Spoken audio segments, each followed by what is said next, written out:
and we are live.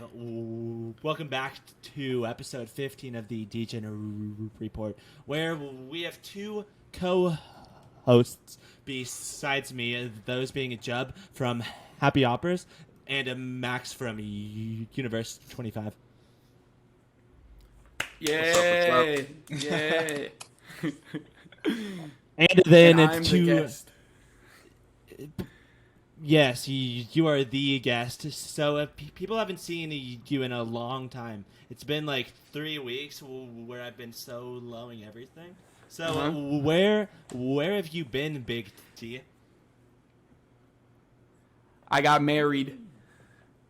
I've Big been celeb. getting married. Well, not for 3 weeks. I got married, and then we went on we were going to go on a honeymoon. Then the wife got sick, so then we canceled all those hotels, and then we went on a different honeymoon. So I've been busy, busy bee. So you told us that, but how does that happen? Like, because I remember getting a text at like 2 a.m. being like, so we drove like 6 hours, but we're turning around. Dude, we drove a long time. Not even, like, it was more like 10 maybe. Like, Jub lives on the East Coast. Like, I live in North Carolina, and we drove like all the way almost to Connecticut. Like, we drove a long way and then ended up turning around and driving back to DC. I was in the car driving from like 8 a.m. till 2 a.m. Like, I was in the car literally all day. Yeah, wife got really sick. She got really sick. So then we came home, where we drove back. So 10 hours going there. Your newly wedded wife says, "No, I'm not feeling it. Let's go back." So 10 hours back. So like 20 hours round trip. Round trip. I mean, she was sick before we left. I just thought she would beat it in the car, and that didn't happen. This is the first test of the marriage. Yeah. No, dude, being sick and driving up the New Jersey Turnpike is really like will test you. Like, the New Jersey Turnpike on the East Coast is by far the worst road I've ever driven on in my life. Yeah, like, and I've ridden around the car in like Houston, and Houston's terrible, but the New Jersey Turnpike was, dude, it was insane. Like, you can't even get off of it. Like, you pay to get on it, and then you're like stuck on it until you drive up it. It's so insane. Bro, it's the people in New Jersey and the people in Connecticut all drive, regardless of where you are in their state, they drive like they're in the middle of the city. They are the fucking worst. Yeah, it was wild.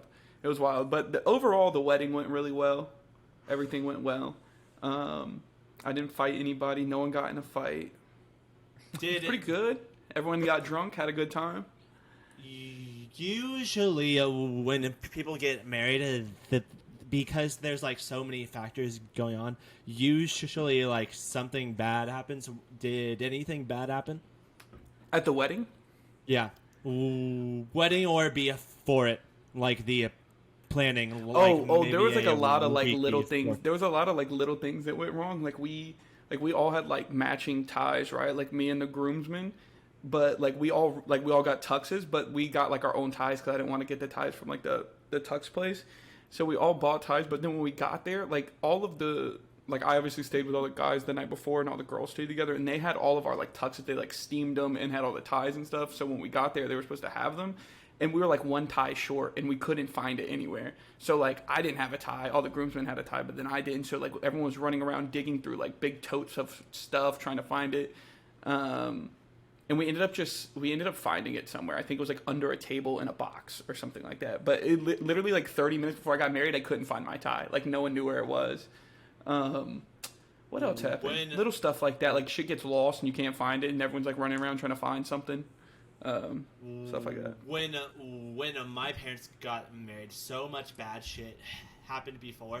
Like, the wedding venue where they were supposed to have it, they went out of business, and then what the fuck? Not the wedding venue, but the like after party venue, and then on top of that, my mom's wedding dress got a huge like hole in it, like a huge gash in it.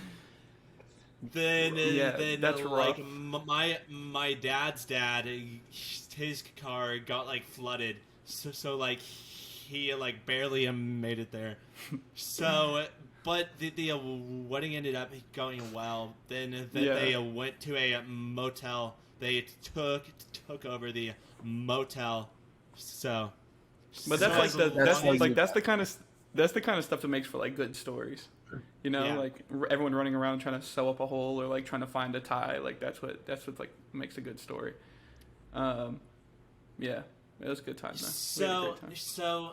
So kind of going off of that, you obviously like learned that she is the person for you. When did you realize that? Like at what point in like our relationship, or like asking for a friend? Deep. Yeah, deep I right need off the rip. to know. We've been recording 5 minutes. I would say probably like, I mean, honestly, like it was really quick, probably like a month or two into like when we started dating. I feel like it's really like cliche, and I'm gonna sound like everyone's gonna like make fun of me, but like I feel like when you know, it's just like a feeling you get. And it's just like, like she can do everything that I'm not good at, and then like in areas that like we need to like really like agree on things, we do. Like I can't fix anything. Like if our TV mount breaks, sorry, like I'm gonna just get someone to come hang a new one. Like she hangs up all of our TVs, she built our like dining room table, like she does everything that's like really handy, and I do everything that's like on the computer, like involves like numbers, stuff like that. You know, there's like little things where like you just like complement each other really well. Maybe I'm just a bad judge of character, but back when I dated my ex, I felt the same way maybe a month. And Max, so you've been dating your girlfriend for a long, long time. How long? How long is long? 4 years. 3 years together, 4 years we know each other. Oh yeah, it's time to get married. Does that count as long?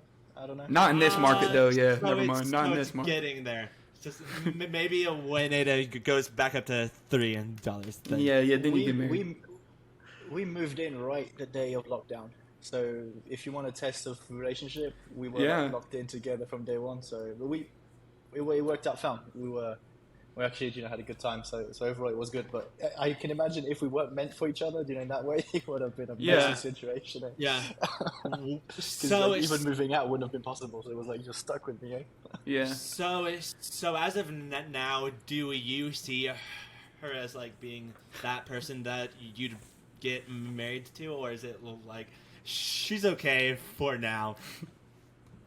No, I'd say yeah. I think I also I'm in an age where I think I know what I kind of looking for in a partner. I think very vice versa. She's looking like I think that's the advantage of having a couple of relationships beforehand. You kind of know what's not a good match for you, what's is really a good match. You kind of figure shit out in that way,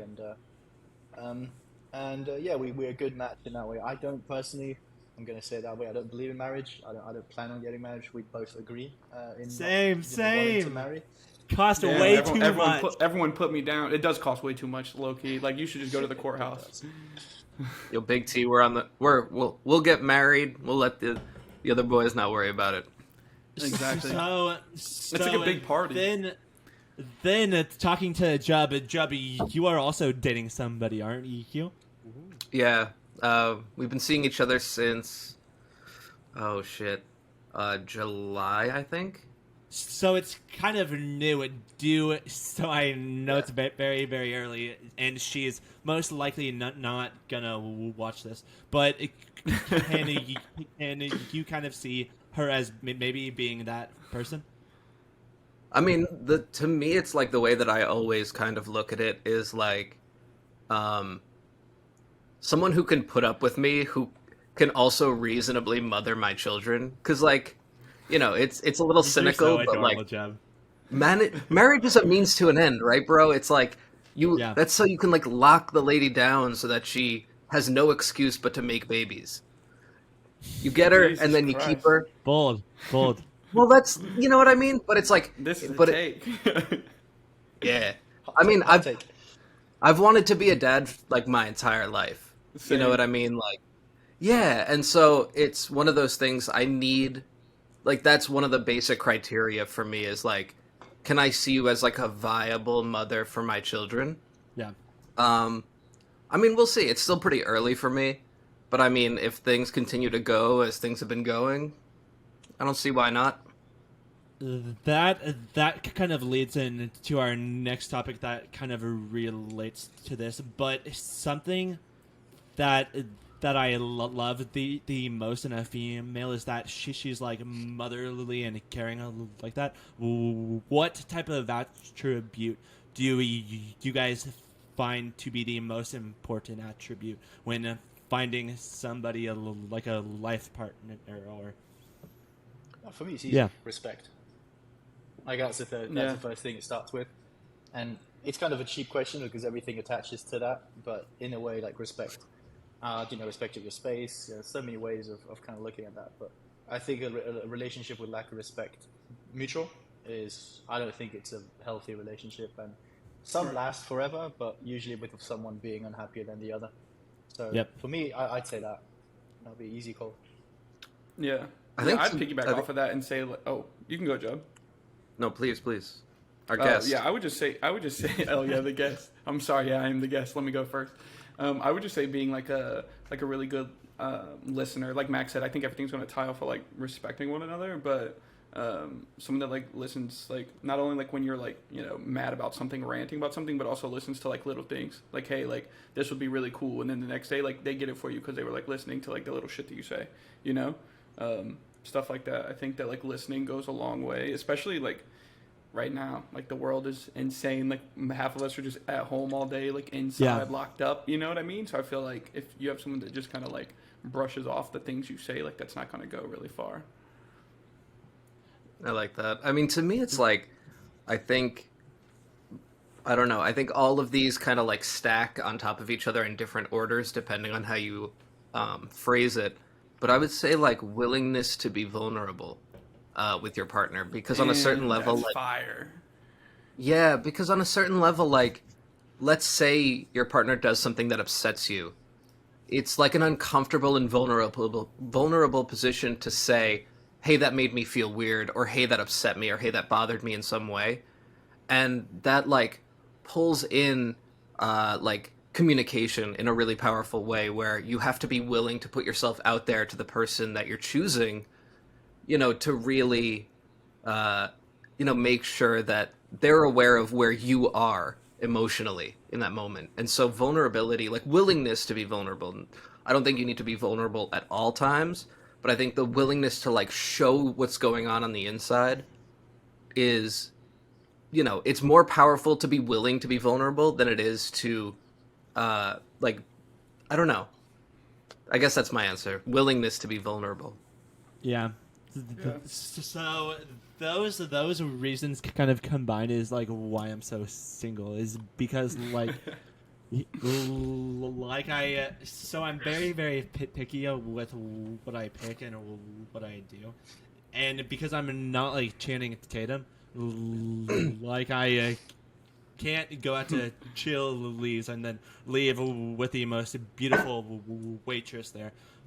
So because of that, and because I am so picky, and kind of backing off of what Tyler said, so I love it when somebody's not overly interested in the things I'm into, but they pay attention to those things I say, those things I do, where I'm like, yes, today I went up like two more active viewers in my Twitch, and then they're like, damn, so you went up from 6 to 9 or 6 to 8. So to me, like somebody that like puts me so far forward in their mind, where they listen to these things and that they look deeper into it, that to me is so awesome. But I'm kind of enjoying being the bachelor of the Degen Report, so it might take some time. I mean, dude, that's something that I find is like really, like having someone who cares definitely matters. Like, people who follow Hoppers a little more closely know that I do the Hopper House Twitter space on Mondays. My girlfriend will call me.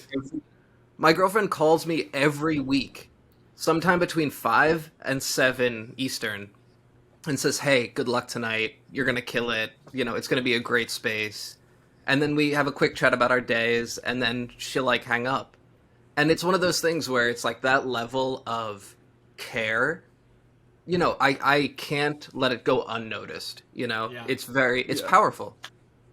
Which I feel like when you are building something like Jub is, like Max is, like Tyler and I are, you kind of need that push and being like, dude, you are doing a fantastic job, and that's to be honest, I feel like I do like that. Like my love language is being told that I'm doing a good job. So the fact I don't have that to the level I need it, like,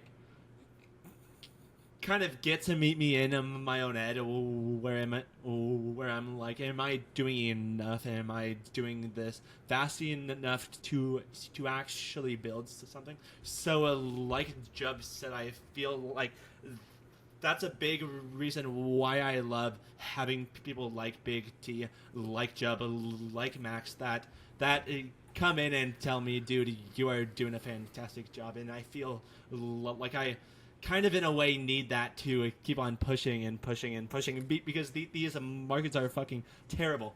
Like, fucking awful. Yes, yes. What a segue. Things are going up. What a perfect segue. Yeah. But the next topic we'll be talking about is the recent drama with FTX. Big T, take it away, man. Yeah, so I've been kind of like following all the drama. I feel like Max and Jub are way like smarter when it comes to crypto than I am. So I feel like they can like speak to the situation on like a macro level, like what it means for like the market as a whole. But like from what I know it's not good, right? And especially piggybacking off of like the SEC decision that also came down today about what is it? Is it library? What is it called? Library, whatever that. Yeah, library. Calling it a security, basically, like, I don't know. It seems like everything. Yeah, it hurts, and I think that with the FTX thing today, I think that what we're like moving into is a more like Web 2-ish version of what we like love in our little crypto corner of the world, where it's just like one big like like it's basically like they're like Facebook, you know, they're just kind of like bulldozing over like, or BNB is. But I don't know. I guess like I want one of the other guys to kind of speak to like the situation on like a macro level and what it means for like crypto as a whole. But yeah, and then I'll go from there. Who wants to start? Matt, you take it away. Not me. Oh my. Matt, you take it away. No, to me, I see it as this way, like kind of that. From what I kind of started with the FTX situation, you kind of have three groupings right now. You've got the people that believe it's all a planned attack, and everything is going by plan for those high power. You've got the people that think it's a good thing, that Binance is going to bring more liquidity into the market and things are going to push. And you've got the people more on the negative side that are believing that we are just hitting the first bump, and then it's going to go further down. So you never know which group you're going to pick. Honestly, I prefer picking the one that is positive outlook, because that's going to keep me awake in the morning rather than keep working. But it's a thing, like we always, I think the crypto issues also, we always talk about decentralizations and how we want, but if you really look at a macro level, we always are dependent from a big company like AWS. If they decide to shut down the servers, there's no crypto at this point. There's no IPFS. So all the NFTs are gone, because Pinata and all of these people are dependent on AWS hosting systems and everything. So it was always there in a way. I think now, because Binance is more upfront and because it's a finance side and less tech, and that's something that people care less about or worry less about or understand less about, I feel like now they didn't really catch that.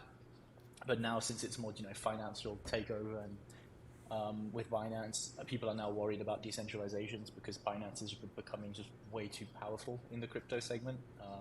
Even BNB is not a decentralized blockchain. But in the positive side, that's to me is a good point of why I'm proud of, why I'm happy to have chosen Cardano, even though it's not the easiest. But I still believe that overall we are kind of in the forefront of decentralizations in the way of RSPOs working, and the distribution is like, even with ETH, with their merge, they're not decentralized yet. There's just major pools. It's not decentralized in a proper way yet. They have time, but in terms of right now at this time, I'll put my hands out there. I think Cardano is the most decentralized, without maybe factoring all the SPOs that are running on AWS, but that's a different topic for another day, I guess. That's why should we hate Amazon topic? I'm not ready for that one. I'll tell you why. As a former employee and the best employee there that got fired because I ran over a old Asian lady. Oh, Jesus. Fuck Amazon. Yeah. Bezos out here bullying people. No, but I think that yeah, I tend to like see like the more. I mean, Mitch always makes fun of me. I'm like a doomer. Like I tend to like kind of peer into the bad side of things most of the time. But yeah, I think that like if you zoom out, there's really like Coinbase and Binance, and they like basically are kind of just fighting for like more market share one after another. And I think that like wanting to live in a decentralized like world, I think that really like does suck, because like when you zoom out, it's literally just the two of them, and you see like with the whole FTX situation, you see Binance just like literally take advantage of FTX like over leveraging themselves and like literally just making them bend the knee, basically like forcing their hand because they had nothing else to do. So I don't know. I think the Luna situation kind of hit more personal for like a lot of people, but this like on like a macro level is definitely like way worse. I think this is kind of like the first major public attack on the dream of crypto, because we all insist on believing in what crypto is going to bring towards financial independency, decentralization. So if you really put in a romantic value, forget about the tech. We all want fuck the banks in a way, that kind of mentality. And I think this one is the first personal attack that is kind of putting that at jeopardy in a way, compared to Luna. Luna is just, we've invested in another failed company. That happened in Web 2, that happened in Web 3. The Napster times, back in Web 2, Napster was pumping, but with VCs, that happened all the way. So it's just another Monday kind of situation in crypto. But this, to me, I kind of, for me, was that first time I was like, okay, this that future that I had in my mind might not happen exactly the way I pictured it, or the way that we, kind of love hearing Charles talk about it. We never know. I try to stay optimistic when it comes to that. Yeah, I don't know about it. What say you? I got so scared when you said I knew this better than you, because to me, I'm like looking at it at such a basic level. I'm like, oh shit, number go down. Oh, now all number go down. Like, that's where kind of I stand on that matter. But I mean, the other, the SEC decision is really where my stresses are lying right now, because I mean, when I saw the headline, and then someone sent me an article last night about it that I haven't read in its entirety yet. But from what I understand, we could kind of be fucked.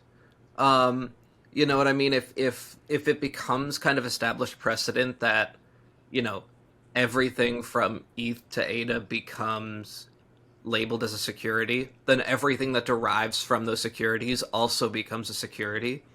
And I mean, I joked in Hopper's chat today, like, does it count as a rug pull if the SEC kind of like just kind of wrecks us entirely? Like, does that did I rug if we end up getting caught up by the SEC and ADA as a security, and now, you know what I mean? And so, it puts us in a really perilous position legally. I think we can kind of assume that, like, people are now worried about ADA now being in jeopardy because they don't know how the token distribution happened during the early stages. I think we can all kind of rest assured that ETH and ADA and all these like token have been doing their due diligence when it comes to registering their company and all of that. The problem is exactly what you tapped into with the second layer when it comes to tokens under that, where we in our ecosystem, you're talking about the Clays, the Apes, the Derps, and all of these tokens, which during their era when they launched, they did their due diligence. I know personally from Derp, they really did their due diligence with knowing that, because they're from Germany, and I know Germans, they don't fuck around with this kind of rules. So he made his due diligence, but now this rule is happening. How is a project going to react with that? And we were fortunate enough with Universe when we were actually planning on releasing a token with our stake pool. But I had a lawyer say, hey, look, don't because I was lucky because it was coming like kind of that Swiss crypto valley, so where all Cardano Ethereums are registered, and that lawyer was from there.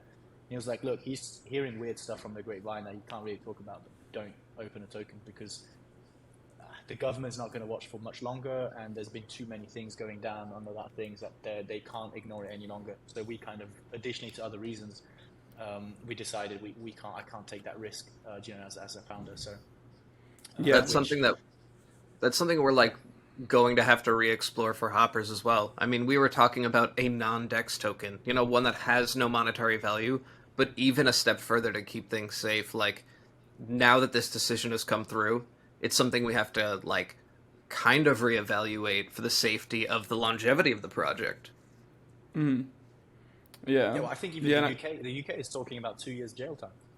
It's like, oh shit. Yeah, well, and I think it's becoming quite serious. Yeah, and I think everyone kind of scoots to the edge of their seat when the SEC brings down decisions, because I think while you do see like a lot of more crypto-friendly countries, I think that like a lot of these countries are waiting to see like what the US does. Like with the SEC and the exchange commissions, I think that like we are going to kind of like lead that push. Like if we push against crypto, I think a lot of other countries will follow suit. Just because like, it's America, like we kind of do everything like that. So I feel like a lot of these countries, everyone's like, hey, well, you can just move. Like, I don't feel like it's going to be that easy. Like, obviously some countries are going to have more lax laws, but I feel like a lot of countries are just kind of waiting to see, some more rulings coming down from like the SEC and things like that. And then they'll probably follow suit in whatever happens, which I think is going to create like kind of like a dominoing effect of like everything just kind of goes to shit all at once, and it kind of, I mean, not to be a doomer like I am, but it's kind of like catastrophic in a way, so we'll see. But the problem with crypto is really everything is a ripple effect. Like this mm-hmm. FTX news kind of created, like, it's crazy that this little news, well, little, but like this news can kind of impact blockchain throughout the top hundreds. It's quite scary that we are that early in the stage of that little ripple effect can kind of really make a big impact. And I think I agree with Jub. To me, that notice was more worrying than the FTX. I was like, okay, we're going to recover from that. It does maybe jeopardize the dream of it that I maybe love and believe in, but I believe in it still. That one is hurtful because people can get burned that I don't think should be getting burned because they were just building something fun. They were doing something cool. They were doing it with the best interests. Yes, scammers exist. So I would be really, that would be really, a bummer if, these people get burnt for whatever reasons because, that rules wasn't set up back then. So I really hope things settle out in the right way for that. Yeah. Yeah. Same. But I mean, we can kind of scoot along from the sad topics to maybe something that might bring a little bit, I don't know, it's a little more joy in the way that I view it, which is like the whole topic of royalties on like all the major platforms. Such, Magic Eden made theirs optional. OpenSea is talking about or rumoring to want to follow suit, and I've seen a lot of people tweeting about this, like Jack, Salad, like a bunch of people tweeting about like this kind of puts Cardano in a position to where, like, if we really do the right thing and do everything correctly, like, we could really kind of, like, absorb a lot of these artists that might be thinking about launching on other blockchains, but, with the royalty situation, really find, like, that it would be more suitable to come over to Cardano, which I think, obviously, like, more exposure, more, I don't know, like, more different styles of art, different artists, things like that. I think that is all a good thing for Cardano, so... to me personally, I think that it puts Cardano in a good position as far as like NFTs are concerned to really kind of grow and catch up to these other like major platforms. So I wanted to see what you guys thought about that.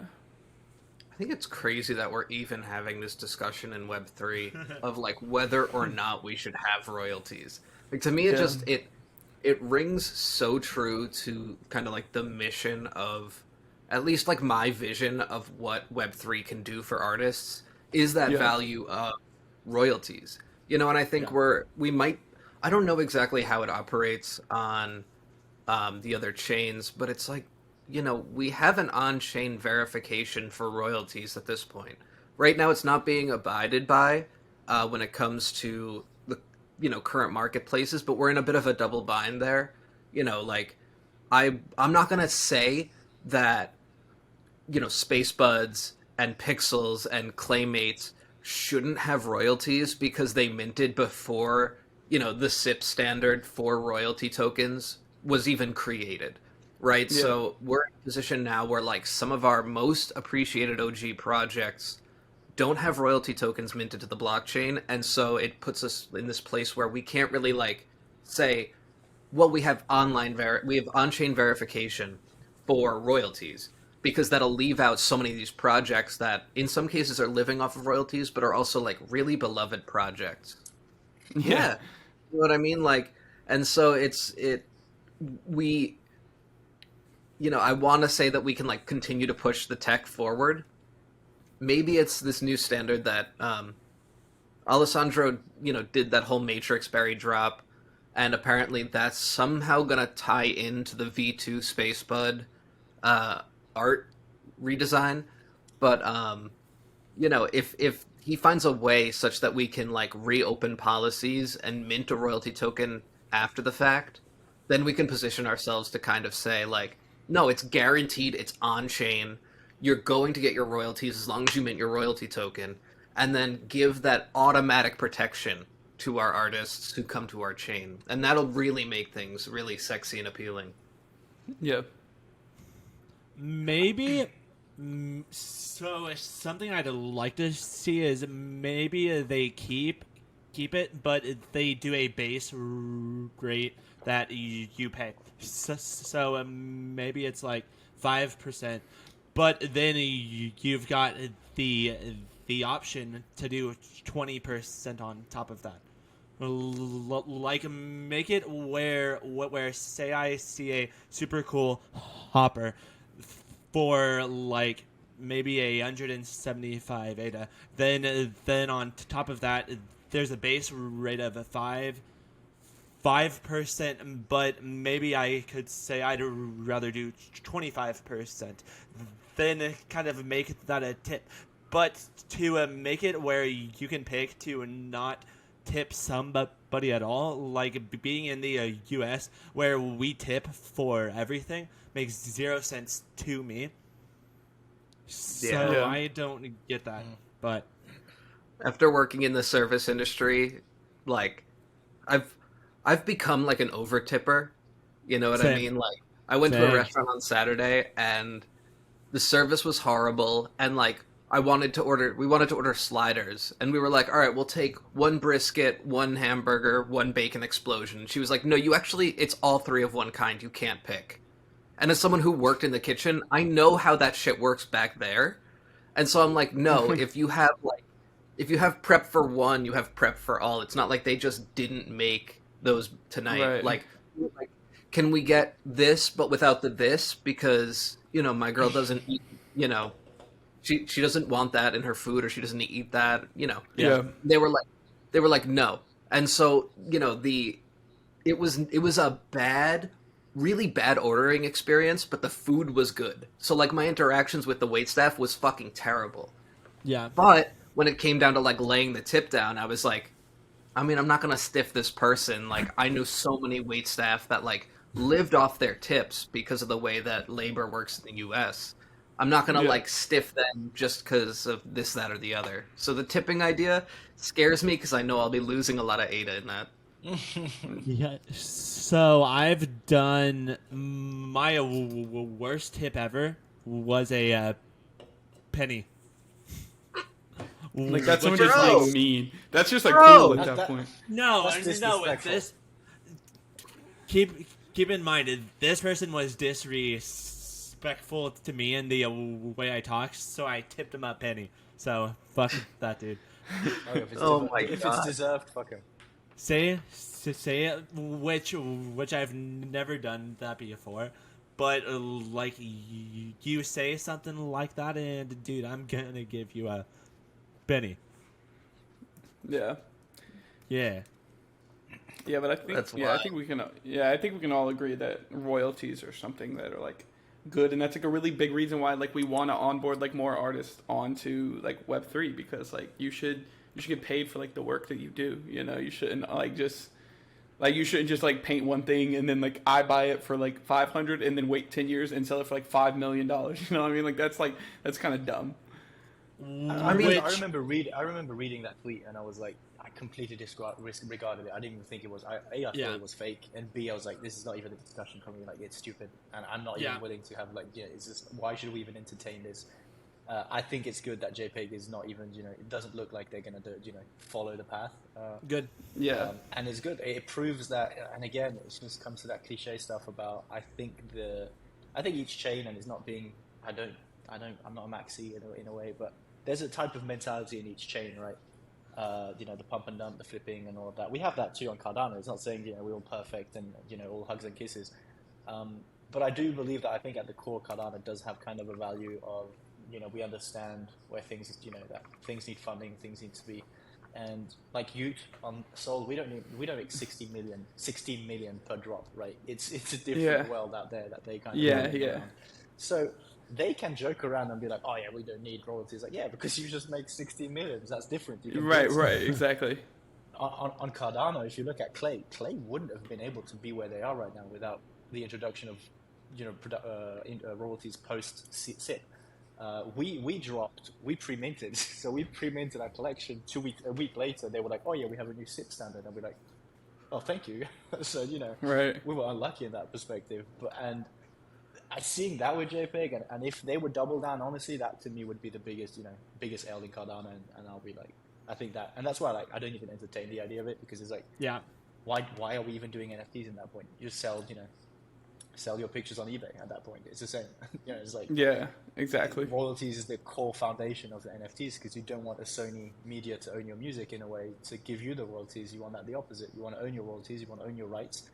You don't need a distributor, and NFT is a solution to that. So removing that core foundation of NFTs is too plain. I can only say it's stupid to me. So I'm like, I was surprised, to be honest, but that's my take on it, if I'm honest. Yeah, and I think you'll see over time, I've seen the community in Cardano really obviously we have trading tent and stuff like that if you want to swap different JPEGs and things like that. But you think of the highest sales that we've had on Cardano, they all come through just on JPEG Store, and those people pay the royalties. You know what I mean? With Chrissy's Ape Society or the Kong that got sold for 125K. Those all go through on secondary, because I feel as a community as a whole, I want to say that most of us really do respect most of the projects and want to give back to the communities that we're a part of. I've never heard a whale purchase something super expensively and say, "Oh, I really don't want to pay fees." I've never heard that. So right? It's dumb too, because if you're gonna pay 90K ADA for something, and you have to pay 2,000K ADA and royalties, what's that compared to the sum total that you're paying? You know what I mean? It would be really dumb to try to argue against that. I mean, also just as a flipper, it's maybe this is me speaking more to an isolated experience, but I'm not gonna sell something for 10 ADA profit. You know what I mean? I'm in such a position. If I'm gonna take a loss on a sale, I'd rather just keep the NFT. And so a little bit of for example, I sold a clay this month, and I sold it for 4,500 ADA. But the thing is I don't even think about the royalties, because because of the price I got it at, it's negligible. You know what I mean? Yeah. It's not it doesn't feel like it's cutting into my profit. But I mean, even further, on more of a collector flipper side, would you rather give 2 to 5% on your flip, or have a project that's dropping 30,000 NFTs over a year because they're not making a recurring income source? Because that's the compromise people are going to have to make if they've decided, oh, we don't want to fund projects with the help of royalties. Guess what? You're getting more NFTs dropped on your head then, because we need to continue to make money so that we can continue to run a business. Yeah, exactly.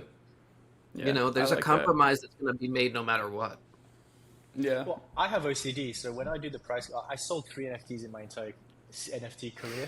So, but I have this tick. I need round numbers. So when I type in JPEG my price, I just type and find the price until it hits a nice number, including royalties. So I come up with these super weird, just because I want the payout to be let's say 100 ADA. If the payout is 85, it will trigger me. I'm just gonna up the price until it's a nice number to work with. So it's like 118, so you get down to 100. So I've also done that, but it influences me. That is why I never floor anything. But if you guys have seen this new Elsa Jean NFT, holy shit, I might floor that. I'm the bro. Hey, no, that was the OnlyFans girl that minted. No, she is not a OnlyFans girl. She is a very popular porn person. Okay. That I've been watching for 6 years. Oh great! This is awesome. So don't say she's just another OnlyFans girl. She is more than that. But she's more than that to you. That is the ugliest NFT I've ever seen. Well, I want to get to Jub because I know Jub has one from listening to his space yesterday. But I wanted to bring this topic up too, from like kind of piggybacking off of your space yesterday because I found like the conversation to be like super interesting. And it's funny because like Jub was making fun of his space because it's like literally his mods arguing back and forth, and then Jub's just sitting there not saying anything. But bro, I sit there muted. I'm there muted for like 35 to like 60% of it, depending on the episode. Like we'll usually we get like 2 to 3 of our mods show up, and it's great. It's so awesome of them to show up like every week and provide like these opinions. But then I just end up kind of sitting there, and I'm just like, oh, that's a good point. Well, that's a good point.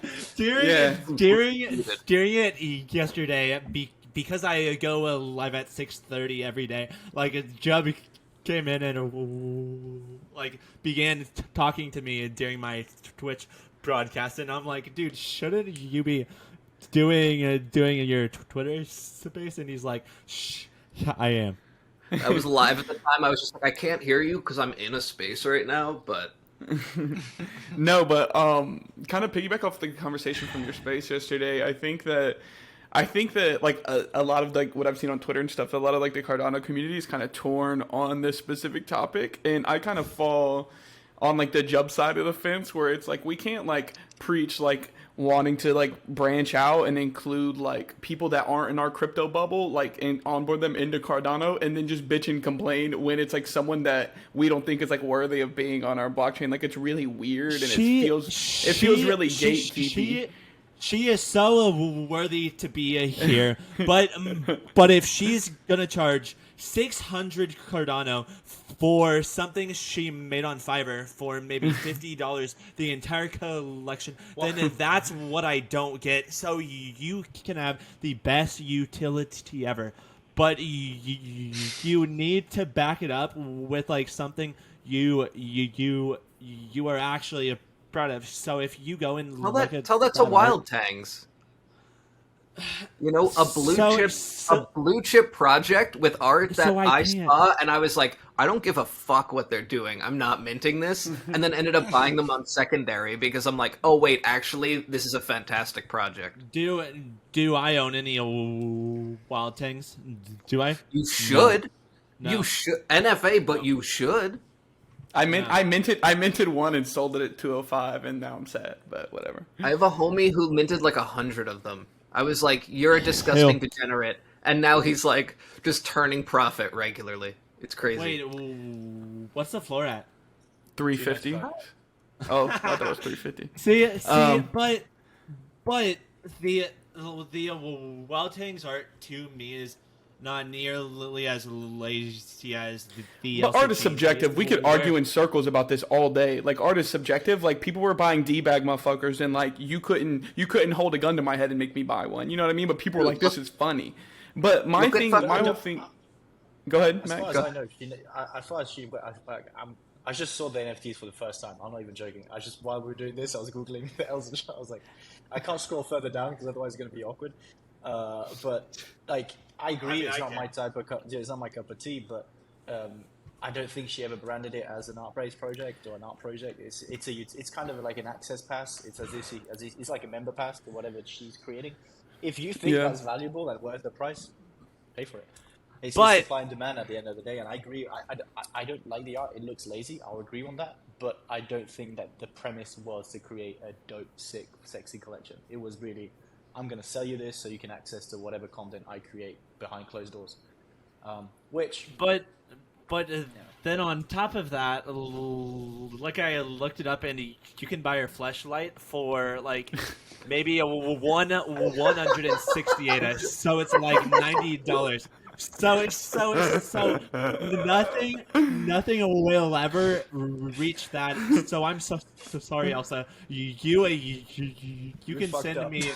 You can send me pictures, but it's so easy to just go on the internet, type in Elsa Jean, pull out my lotion, go to town,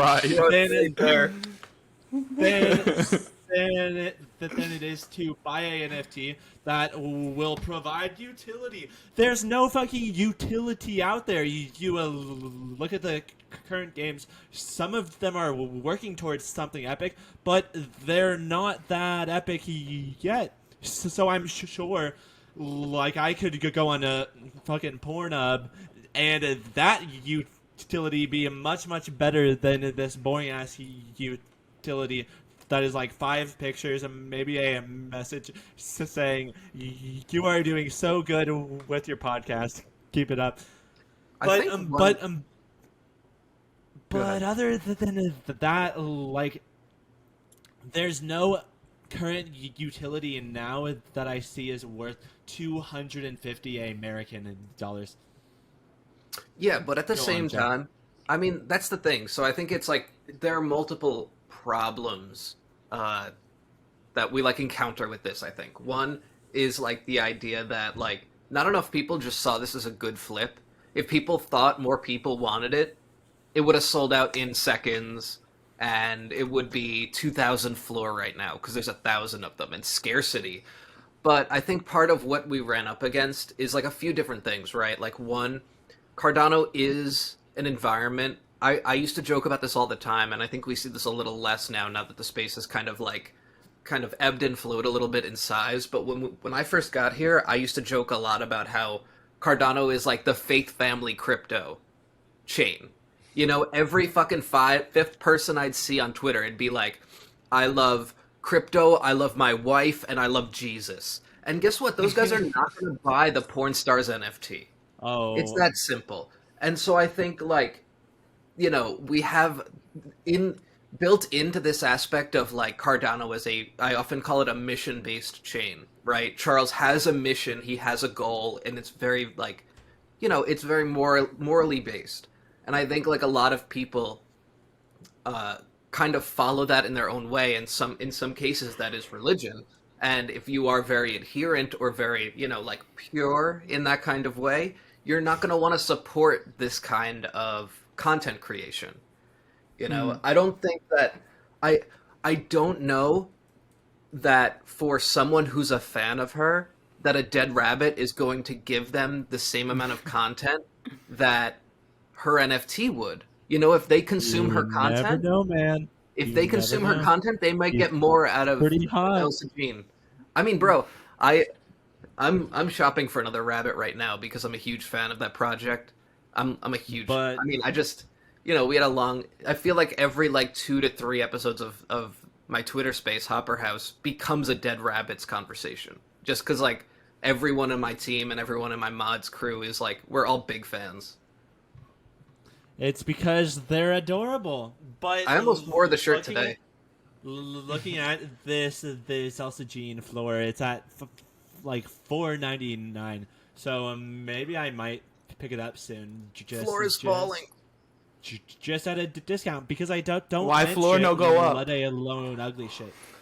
Calculate the. Yeah, can Dev or Elsa do something, please? Elsa, please. Calculate the fleshlight to NFT ratio. So I did it, and you could buy it for 60% less. Mitch is trying to make some very financially sound decisions. Is it Black Friday next week or something like that? It's the week after, I think. It's the week after, I think. See, but am I going to buy a fleshlight? maybe. But you also live with your parents, so make sure it comes in like secret packaging. You know what I mean? You don't want it to be labeled on the front. The packaging is supposed to be super concealed. It's supposed to be very good, from what I've read. No, you're just gonna see Elsa like this on the box. I'm looking forward to you. Like cheeks. Oh my god! Open don't finish. Wide. But I mean, like, the reason I minted is not I'll be very honest. Like, I did not know who she was by name before like this whole dust up about her minting. Yeah. You know what I mean? I know all of them, man. Yeah. Like this has been my life goal the past like 70 years to know every prominent like person, male, female, like learn all of their names, watch all of their videos, their content, bro. I know every mole on every one of their bodies.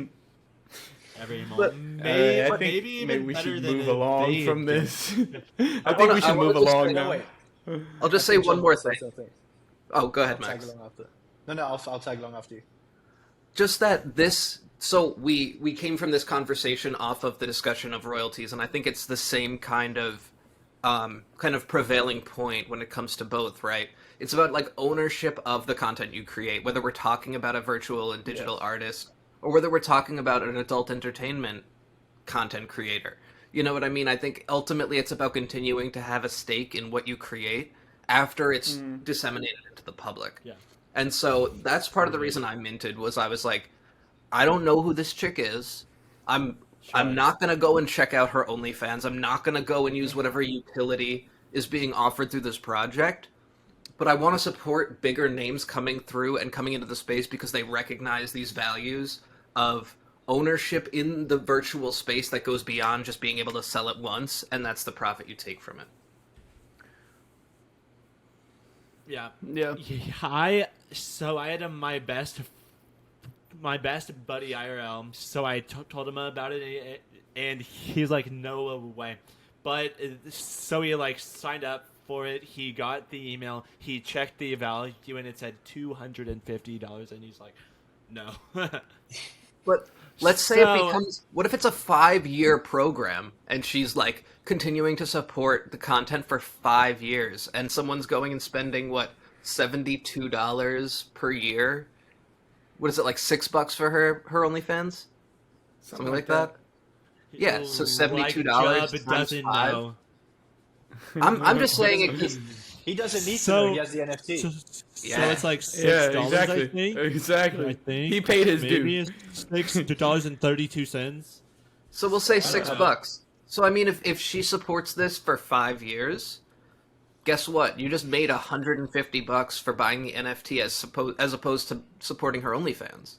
But do I think that I'll need some porn actress to show me her butthole every week in 5 years and it's 3 years? No. Are you pretending like you don't need it every single day? Is that what I'm getting from you right now, bro? So I'm saying I don't need it. See, now if you put it into a everyday value, and if she makes content every single day, then maybe that $250 isn't too bad. But holy shit, my balls would be so dry every day. But because of that, I don't see the use in buying it now. If you're saying, oh, you'll need it in 5 years, because maybe I might fall in love with the most beautiful bikini babe on Twitch. Never know.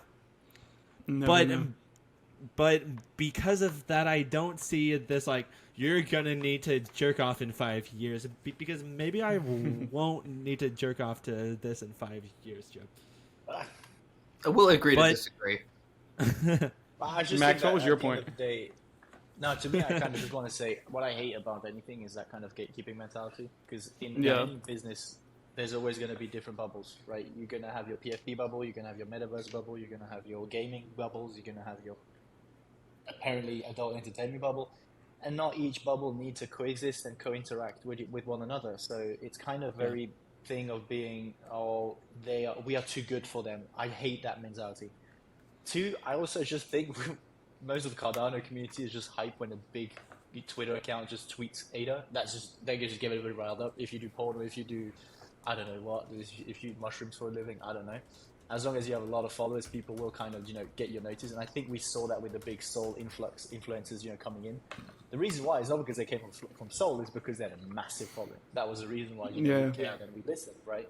Some were very, very well to adopt. Like you got people like Nash, you got people like Wabs. They really adopted the situation. And you have also some people that were a bit of dickheads in the beginning and they kind of adjusted. So it's very similar with Elsa. I think she's just joined. She had a big account. People were hyped for it.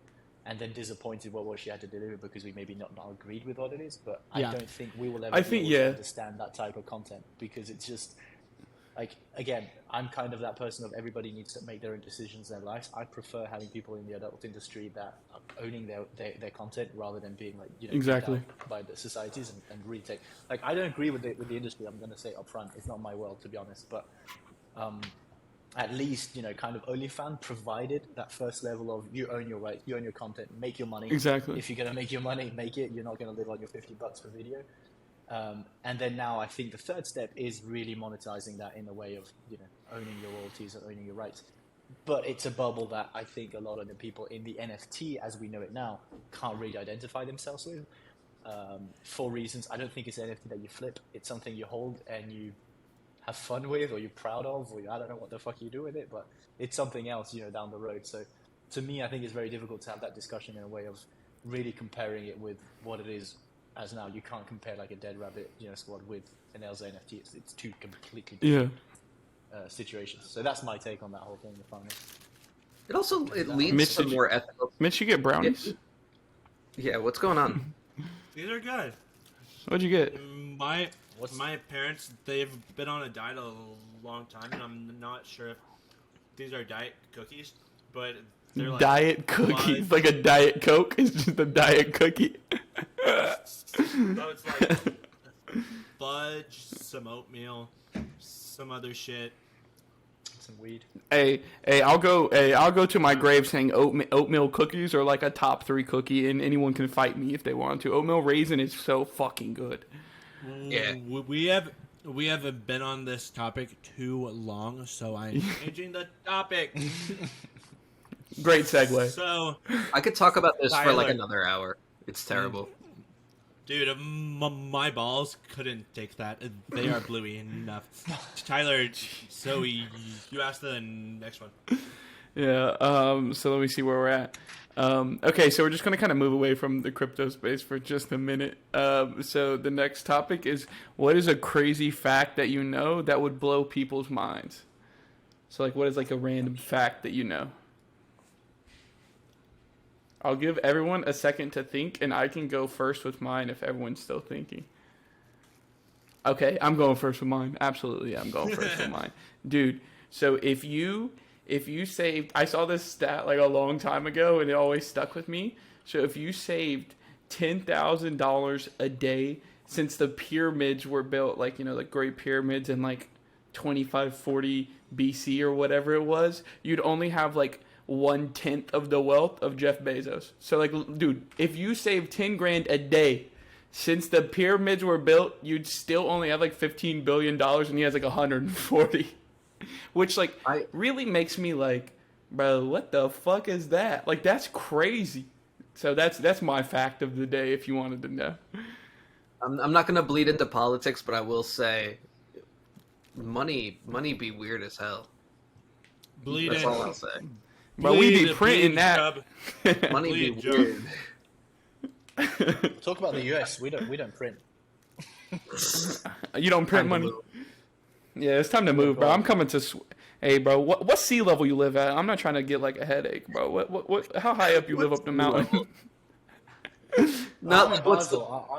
I'm in a city. It's low, but where my girlfriend's from is 2,000 meters. I don't fucking know what is in your metric The fuck system. is a meter, dude? What the fuck?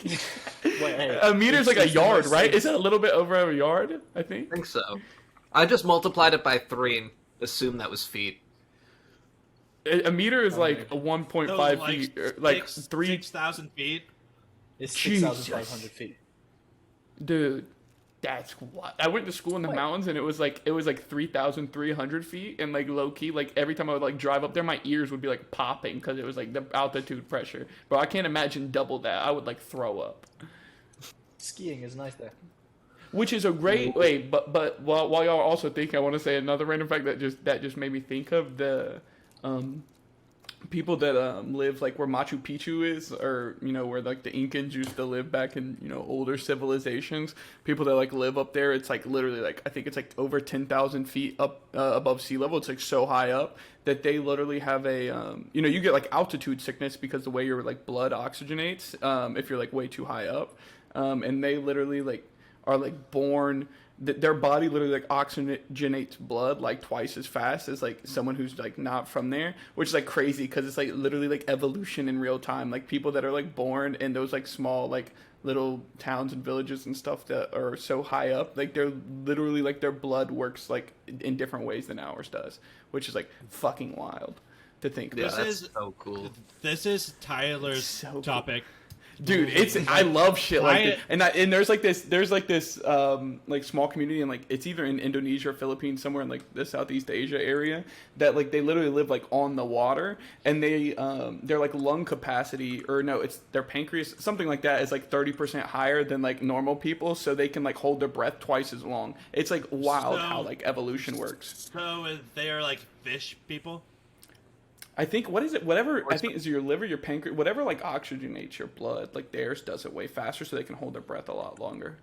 I saw this recently. Yeah, like they do a lot of hunting underwater, and so like as a result, they've like grown to be more able to hold their breath and swim. Yeah, it's wild.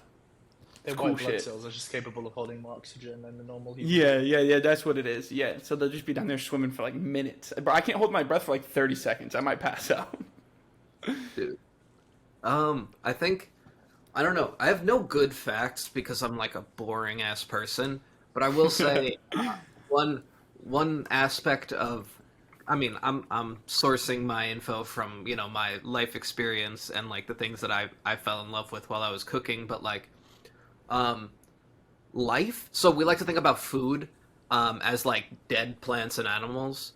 But the things that are extremely healthy for you are things that we eat that are still alive. And I don't mean like the fact that you kill a lobster in order to eat it. I mean things like pickles, kimchi, sauerkraut, bread. All of these things are manipulations of living organisms as the product is being created. So like when you see like your food like bubbling as you're eating it because it's fermented, those are live and active bacteria that are good for your gut flora but they're not, not in the same way that we look at like an apple and we're like, oh, this has been picked from a tree. It's been taken from its life-giving source. It's effectively dying and rotting in real time.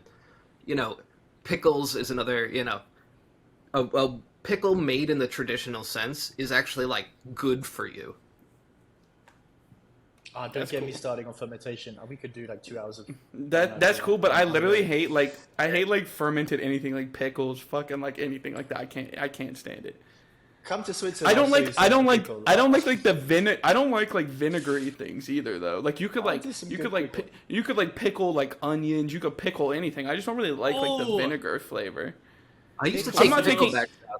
I'll eat a pickled onion if it's like a little bit and it's on like a cheeseburger because it's like I don't really taste it, but I'm not just gonna fucking eat one, like eat like a spoonful. Dude, that is like something that the Asian cultures do so fucking well. Yeah. Like I went and got some like kimchi and some meat and some like pickled onions, and I like put it all on the meat. Holy shit, fucking bomb! So Big T, you would never take a pickleback shot?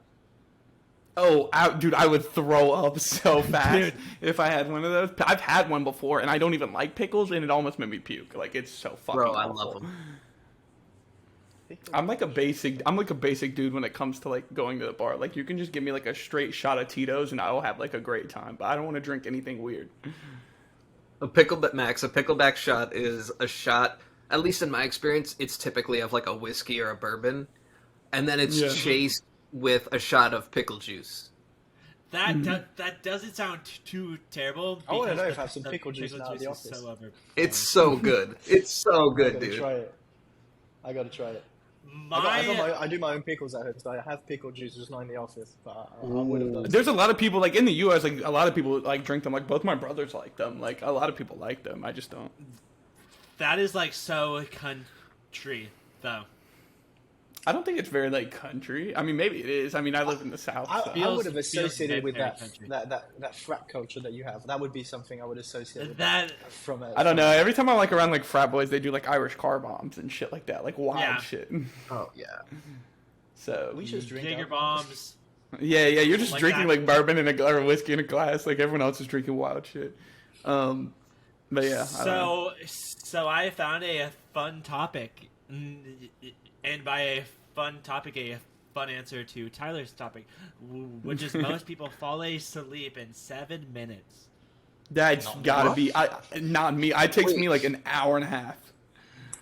That's because you are on your phone fucking bitching. You know, it really is. It really is. It's like the blue light levels like really fuck with like your like if you try to like fall asleep quickly. But it's like not even like my wife. She'll literally like be on the couch looking at her phone. She'll be like, "Damn, I'm tired." Close her eyes and be asleep in like 30 seconds. And I'm like, "What the fuck?" Like I wish I could do this.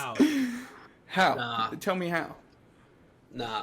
But I'm also weird where I can't sleep in like the pitch dark or like the quiet. So I always have the TV on, so it probably doesn't help me sleep either. But that's weird. I have to sleep. To sleep with the TV on. I've slept with the TV on since I was a kid. Like if I go to like somewhere and like I have to sleep in a room where there's no TV or it's like not on, like I probably can't sleep. Like it's just really weird.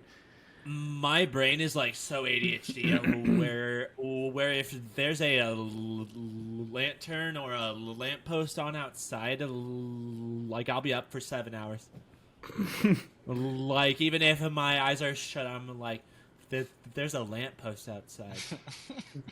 Hey, welcome to that. That is, but that is because we've got ADHD. Max likes super bad ADHD. I got OCD that I will start thinking about.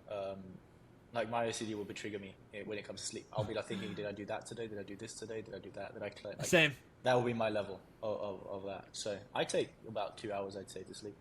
You've got kind of a good mix with the ADHD and OCD, because the ADHD is the part that like keeps you going and like grinding it out, and then you've also got the OCD to kind of keep you on a track, which maybe I'd be better off if I did have severe OCD, but I wouldn't say I have severe OCD. I have like I have OCD tendencies in a way that I can't I get hyperfixated on stuff, and I will like for example like littles of detail that nobody will ever see.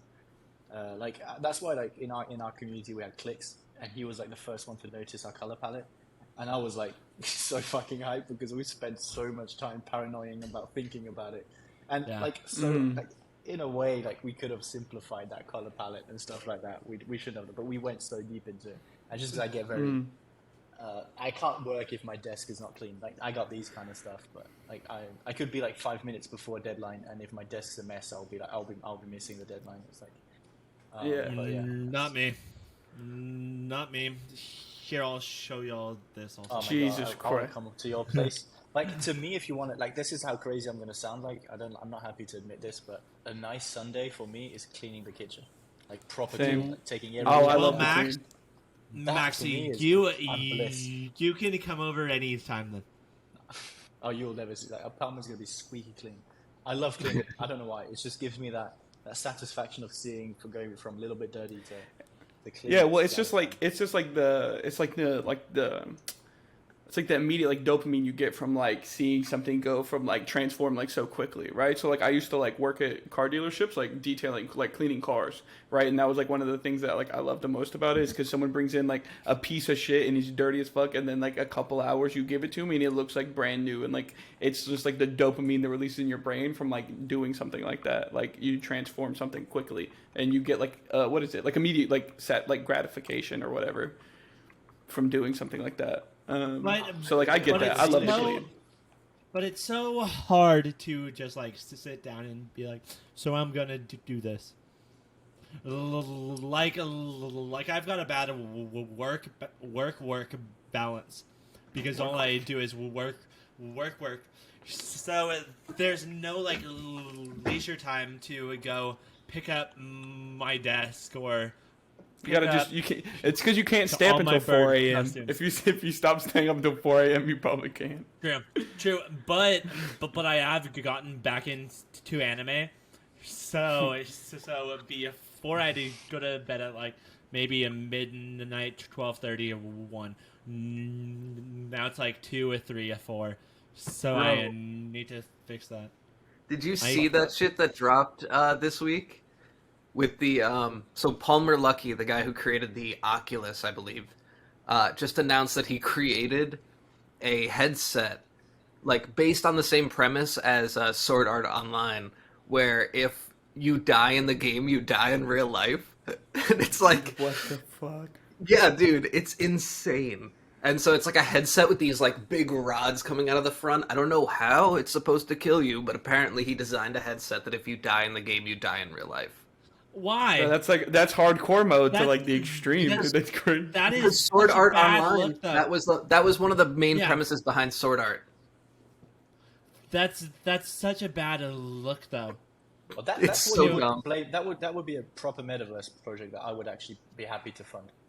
That's what you want, right? That's real life. Yeah, that's real life. The murder of there's consequences to shit you do on the internet.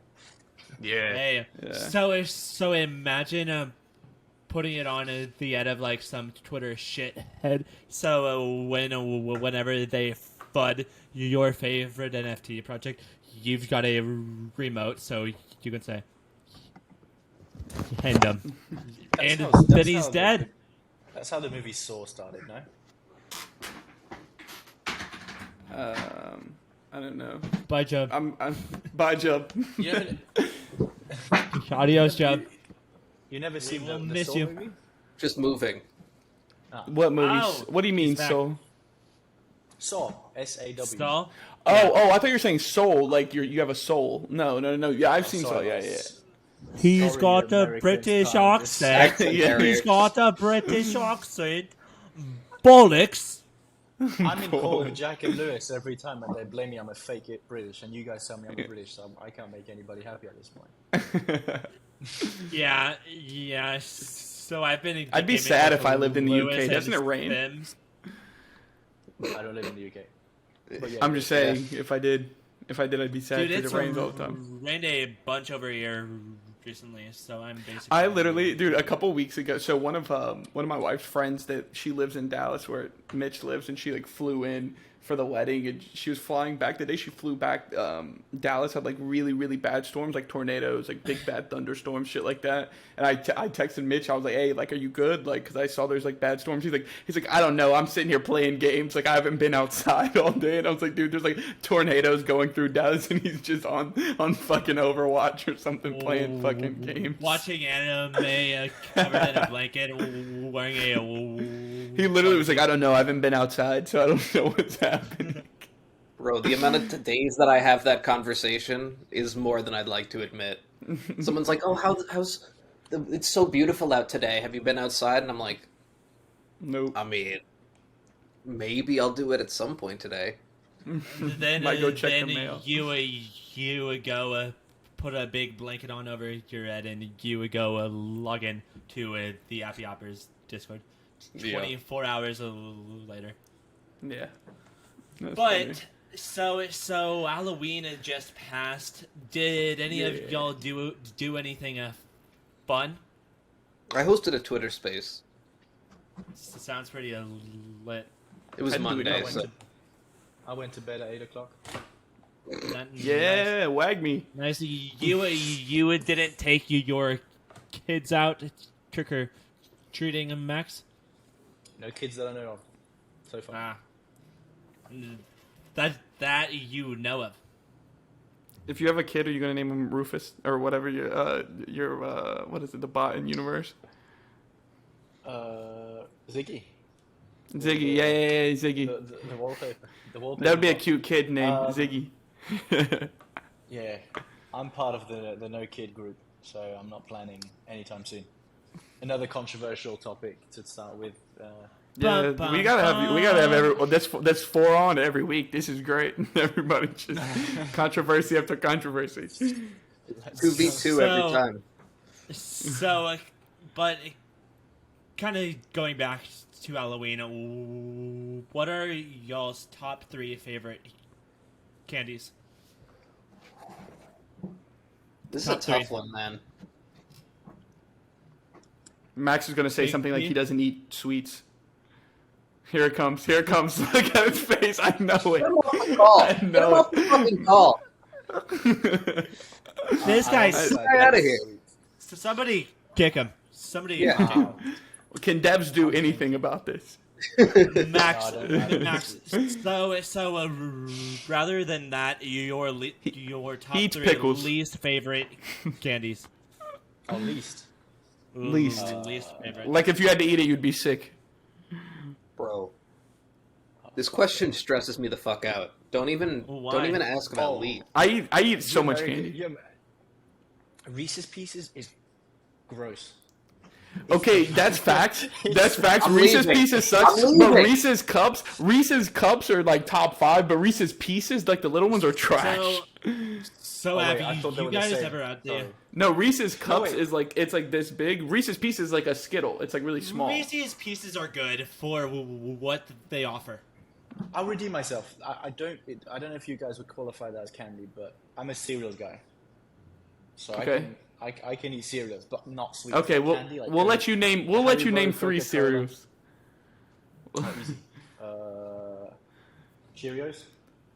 Fire. Weetabix. That's a British thing. Yeah, I don't know what the fuck that is. I love the Rice Puffs, like the chocolate Rice Puffs. Oh, like Frosties. Cocoa Krispies. Cocoa Krispies. That's what like. That's yeah. I feel like Cocoa Krispies are. I don't eat cereal. I don't eat cereal because I don't like milk. So, but I love cheese. Is that weird? Like I love cheese, but I hate milk. No. I mean, no. I'm a coffee drinker, so I put cream in my coffee every day. No, so. I put I have oat milk that I put in my coffee, but like it's because like if I drink like dairy milk, I will like literally be on the toilet 1 sip in, like dude, no doubt in my mind. But cheese isn't the same way to me. You need to build that shit up though. You need to yeah, if you're lactose intolerant, just keep going. You're gonna make it. Yo, that's actually another crazy fact, which is that in order to make cheese, what we've done is we've harvested rennet, which is it's a chemical inside of like cows' stomachs to make cheese, and we think we discovered it accidentally. Fuck. People think that cheese was discovered accidentally. Don't tell me this. I do my own cheese at times, and it's pretty gross. If you like, it's a weird process. Oh, with like a cheesecloth and everything, like yeah. That's tedious. I don't know. Okay, but I'm going to list my 3 top candies because as a sugar lover who eats tons of candy, I will go with my top 3. So I'm going to mix in 1 chocolate and then 2 like strict candies that aren't chocolate, right? So first and foremost, top candy number 1 has to be a tie between Sour Patch Kids and sour gummy worms. Like the trolley sour gummy worms, fucking heat. So good. Sour candy's not where it's at ever. Number 2, you're an idiot, so don't tell me that topic, because this sour candy is my favorite. So number two is I'm gonna throw a chocolate in there. I'm gonna say Reese's Cups are probably like my favorite chocolate. Reese's Pieces. Reese's Pieces are trash. And then number 3, I'm gonna say the Nerds clusters, not the rope, not the regular Nerds clusters. They come in the little gummy ball. Dude, the cluster is basically like the rope, but just cut up into small segments. That is fire. That's my top 3. So now we know that Tyler has a shit taste. Yeah. Job. We recorded a pod one time, Mitch, and you literally bit a whole tomato like it was apple in the middle of the podcast. And you're telling me my taste is bad. You're biting tomatoes like it's apples. Oh, pretty good. That's perfect.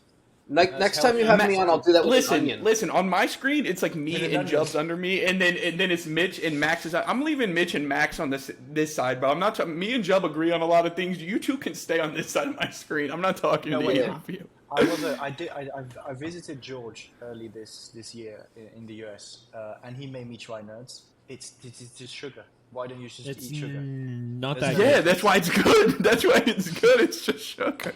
It makes no sense. And this is why Americans are obese, because we eat sugar balls. Like, it's great. That in our sodas are like that big. Oh, dude. Yeah, dude, I laughed so hard at this guy on TikTok this guy on TikTok that's like Australian, but he like moved to the US and he makes videos about like the size of US drinks, and it's so funny. He's like I went and got a coffee from Starbucks and I got the biggest cup they have. He's like, look at this thing, and he holds it next to his head and it's this tall. And he was like, what the fuck is this? I'm sure with this, you guys are gonna hate me. I think the most vile thing I've ever drank in my life was Mountain Dew. Hey. I had that for the first time in the US. Oh, stop it. Diet Mountain Dew is my favorite soda.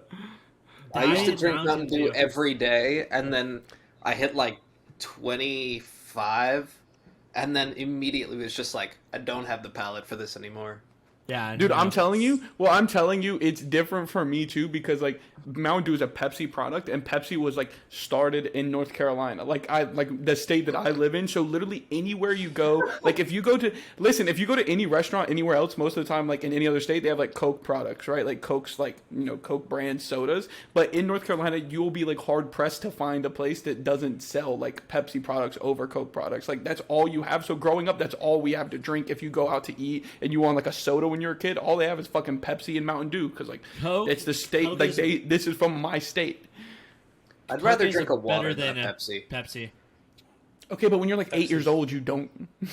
Even back then, there's no excuse. Even back then, you knew it. The cool kids drank Coca-Cola. Hold on. Yeah. Hold on. I'm currently flooring all my humans at the moment. but going a bit back to talking about candy, Jub, you seem to be a bit of a sweet tart. So, what's your favorite candy? Sweet tart. I don't know about how broad this is. You like came into my fucking candy kingdom and are asking me questions to pick favorites. So like I gotta ask a leading question here. Like, if I wanted to say like a plain chocolate bar, am I allowed to specify what company or brand we're talking about? Yeah, I'd say categorize it by companies. I think it'd be easier, because otherwise. Yeah. Okay. Because if I'm no idea, Chubb. I think in my top 3 we've got a plain chocolate bar, but it's not fucking Hershey's. You know what I mean? Okay, but let's go. Hershey's is mid. Hershey's is so mid. Bottom tier. It's mid. It's mid in the U.S. and globally, it's trash. That's what I've come to realize. I had a buddy back in college.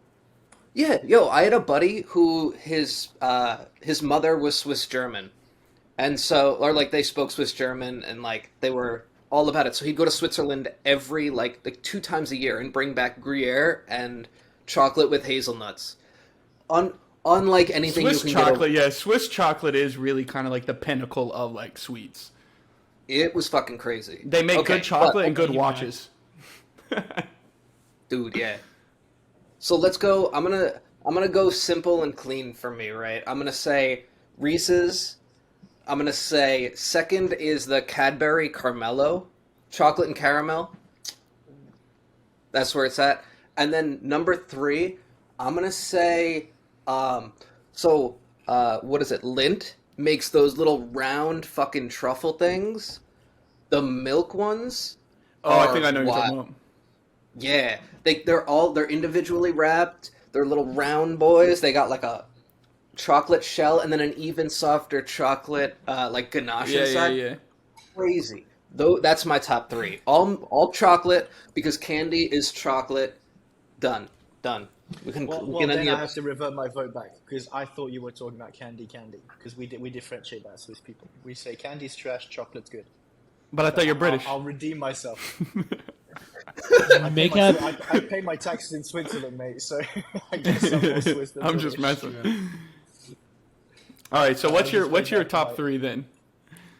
Mine? No, Max, because he said he's taking back what he said because he thought we were just talking about candy. Okay, but now that if it's just broad, like you can say anything, any kind of sweet, what would you say? Dark chocolate with sea salt. Okay, that's fire. Yeah, that's a fire combo. Cadbury flaky, like flake. That's typical British. Those are insane. Those are fucking insane, dude. They're so good. And last one would be I don't fucking know. I'd say salt. Yeah, no, I'd say normal black chocolate, like dark chocolate. I like 80% dark chocolate, something like that. Yeah.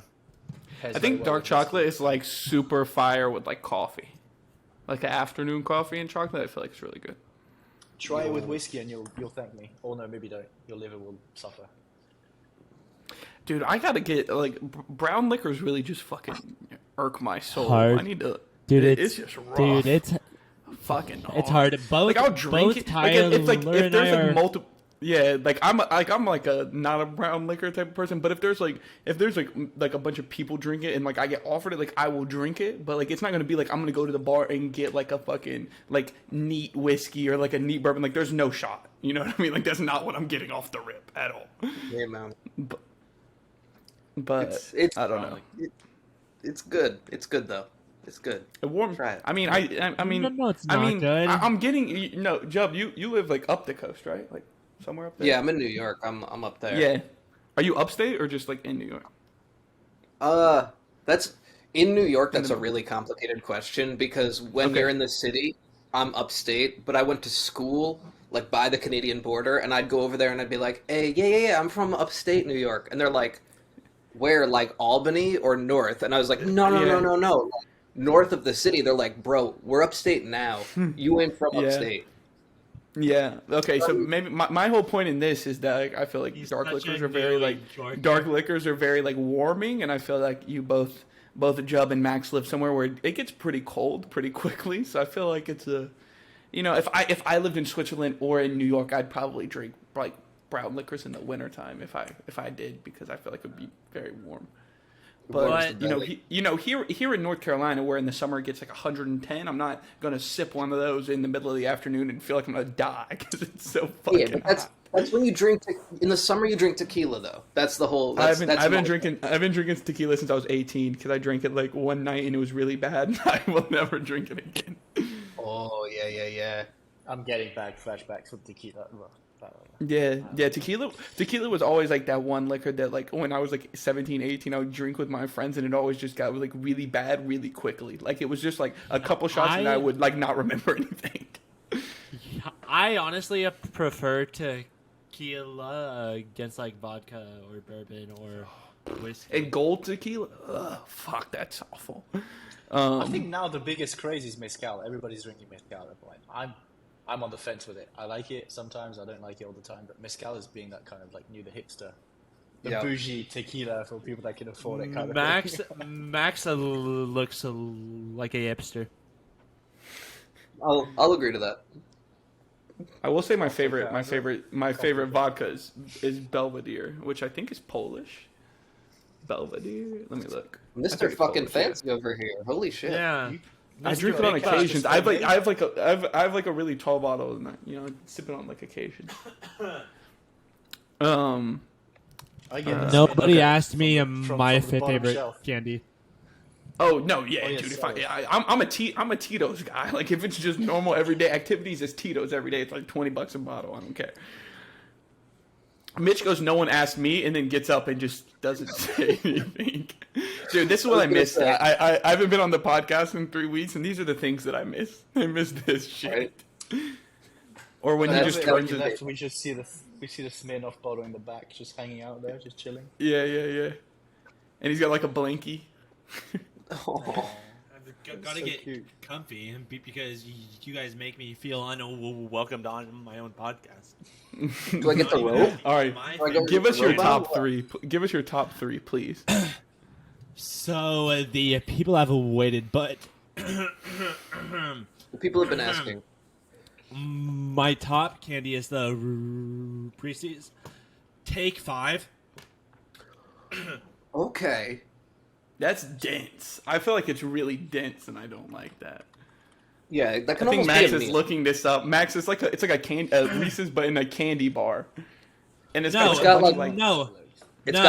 shit in it. It's got like other shit in it. Caramel, peanut butter, chocolate. Listen, I used to eat them a lot, but like I feel like it's too dense. Sugar. That's way too much in a no. But shouldn't you be looking for that so you bite out of this rather than being like Max and drinking a whole bottle of whiskey with sea salt, milk, chocolate bars? See, it's much easier, and that's like I'm kind of slowly becoming a bit of a foodie. So with that, I kind of prefer. I don't know. Foodie includes Take 5 Reese's bar. No, but what I mean by that is the type of flavors you look for. Like you are not like, oh, I need something savory, or I need something sweet. You look for kind of the combo.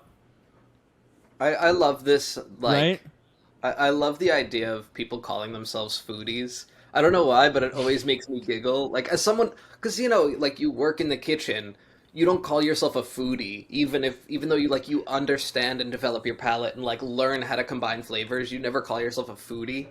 You'll call yourself, like, a better cook, or in some cases, depending on your position, like, a chef.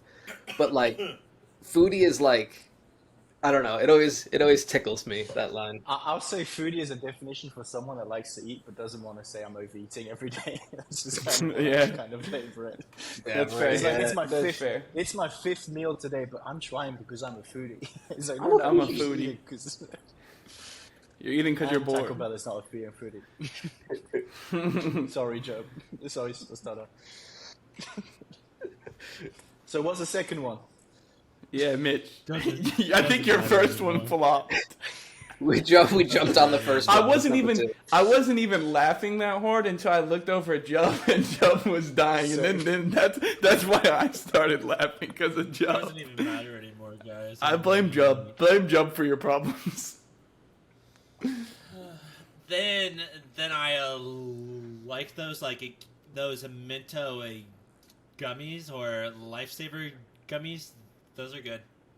Okay, yeah, they're fire. I like the Lifesaver gummies. They're kind of like simple but tasty. I like those. Rolling them onto my fingers, like wear them like rings. Eat them off. Dude, the worst thing ever as a kid was, do you remember we used to get like the little bracelets that was like on a string and it had like the little hard candies and you would eat them and that shit was disgusting. Dude, like I'm like a little kid sweating, like dirty, playing outside and I'm like gnawing at this candy that tastes like rocks on my hand.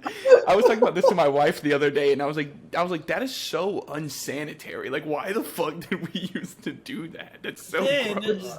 Good for your immune system. But now as an adult they do underwear of that, where I'm like, this is the weirdest thing ever. Yeah, but like I feel like as a kid, every time I always had one of those on, I was always like playing outside. So like it was like the fact that I was like not clean, like that I was eating off of my arm.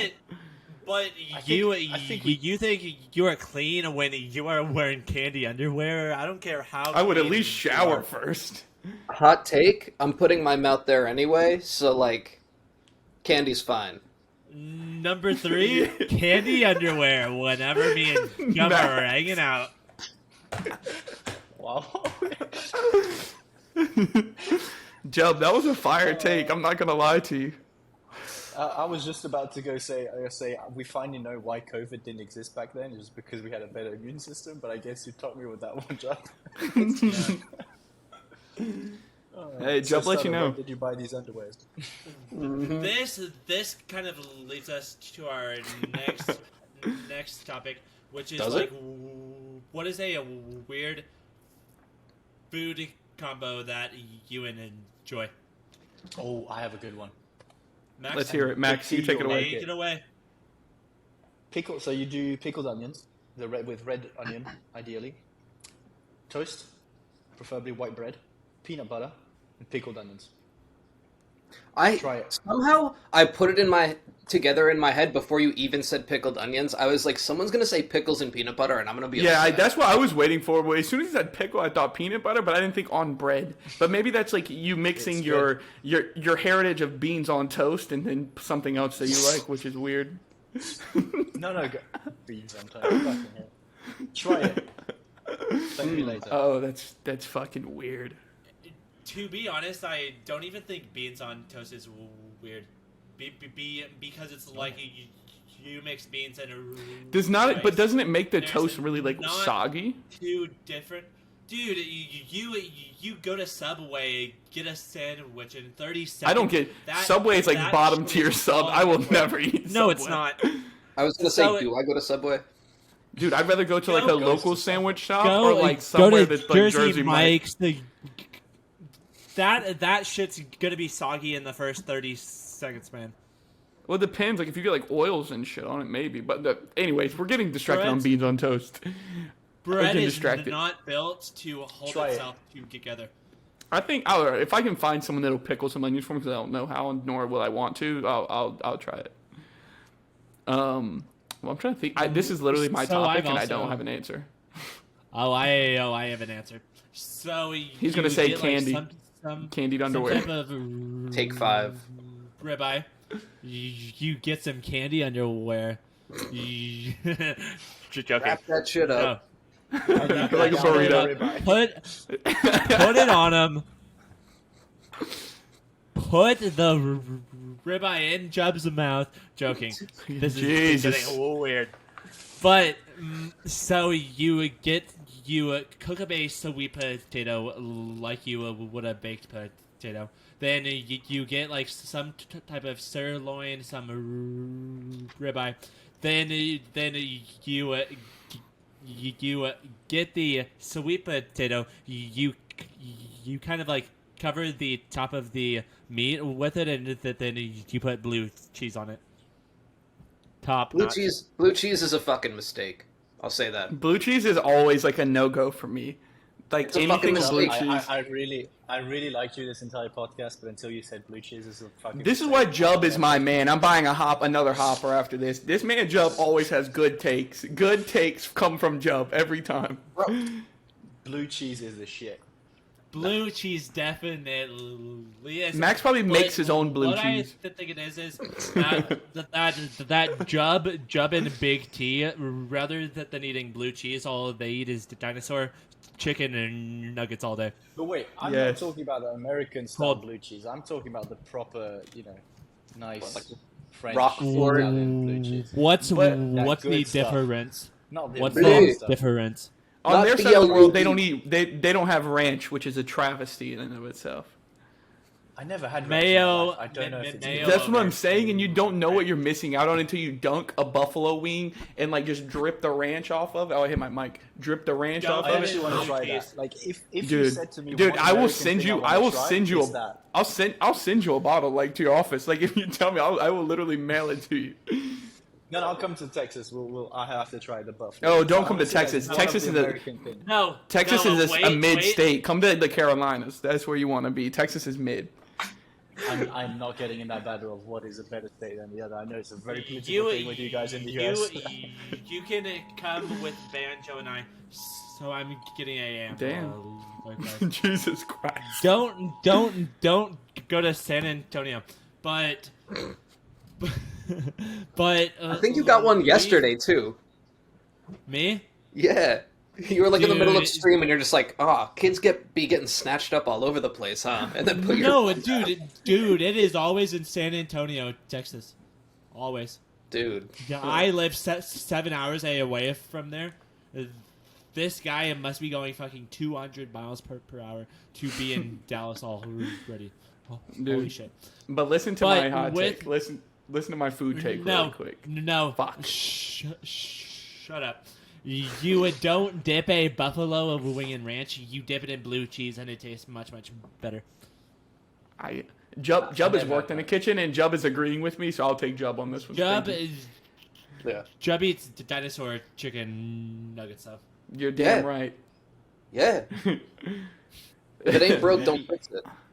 Listen. So this is a weird food combo that my wife introduced me to. That's actually like super fire. That like you would never put together, right? So it's like a Midwestern thing, but they make like chili, like a homemade chili, like meat and based chili, whatever, and then they dunk cinnamon rolls into it. So like whereas like here in the South we would use like cornbread or like toast or crackers or something like that to like to put some saltiness into the chili, they literally will take like a cinnamon roll with the icing on it and everything and like just break it apart. A little dunk ski. Yes. Dude, and it sounds weird as fuck, but like the sweet savory combo of chili and a cinnamon roll is like, it's so fucking good. You just have to try it. It's probably so good, but that's so fucking American, dude. Dude, it's super American. It's super American. And we dunk it in meat soup, basically. Like meat stew. Like Max is I'm not saying Americans aren't obese. Like 100 calories, and then meanwhile Tyler's like breaking 3,000. Yeah, dude, I'm putting like 4,000 calories a day. I have a serious question to you Americans, because it's a trend that's slowly coming over to Europe that we find very weird, but I do want to try. I'm ashamed to admit. Milkshake, and you dip your fries. What the fuck? Yes, is that? dude. Yeah. It's elite. It's elite. You have to try it, Max. You have to try it. Because I'll go to Burger King tomorrow and I'll grab a milkshake. Yeah, it's like, and Burger King fries are actually kind of good, like low key. So I think that's a good starting point. It's the closest fast food to my place. Burger King, but the thing is, Burger King's like, I don't know how Burger Kings are in Europe, but Burger Kings in America are like low key kind of ass, except the fries. Like I like the fries, but their food is not. They are good. bottom tier. Yeah, they're pretty bad. More bottom than a McDonald's.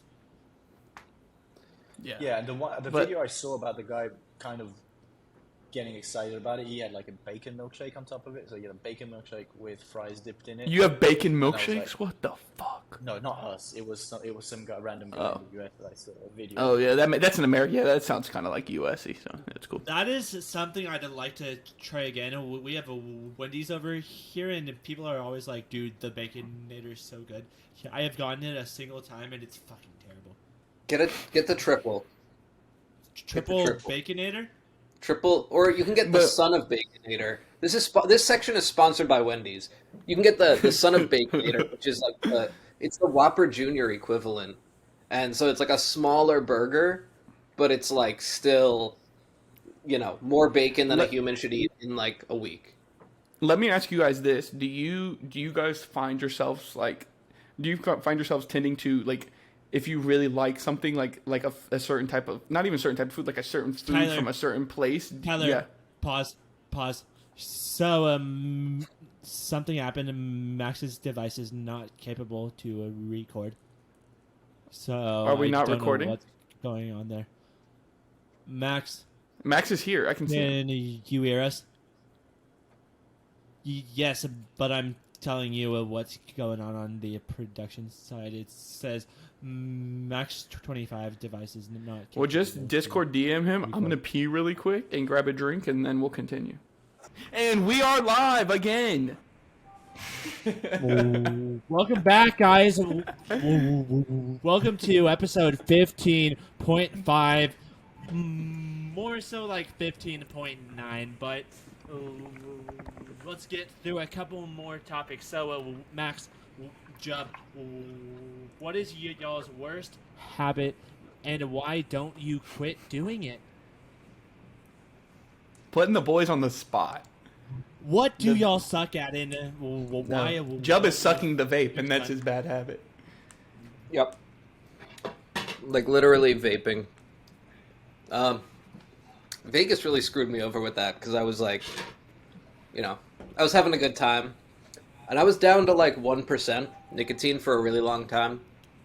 You know, they sell like bottles at 3%, bottles at 0%. I'd buy like 3 or 4 bottles of the 0% and then cut it with the 3%. So I was getting down.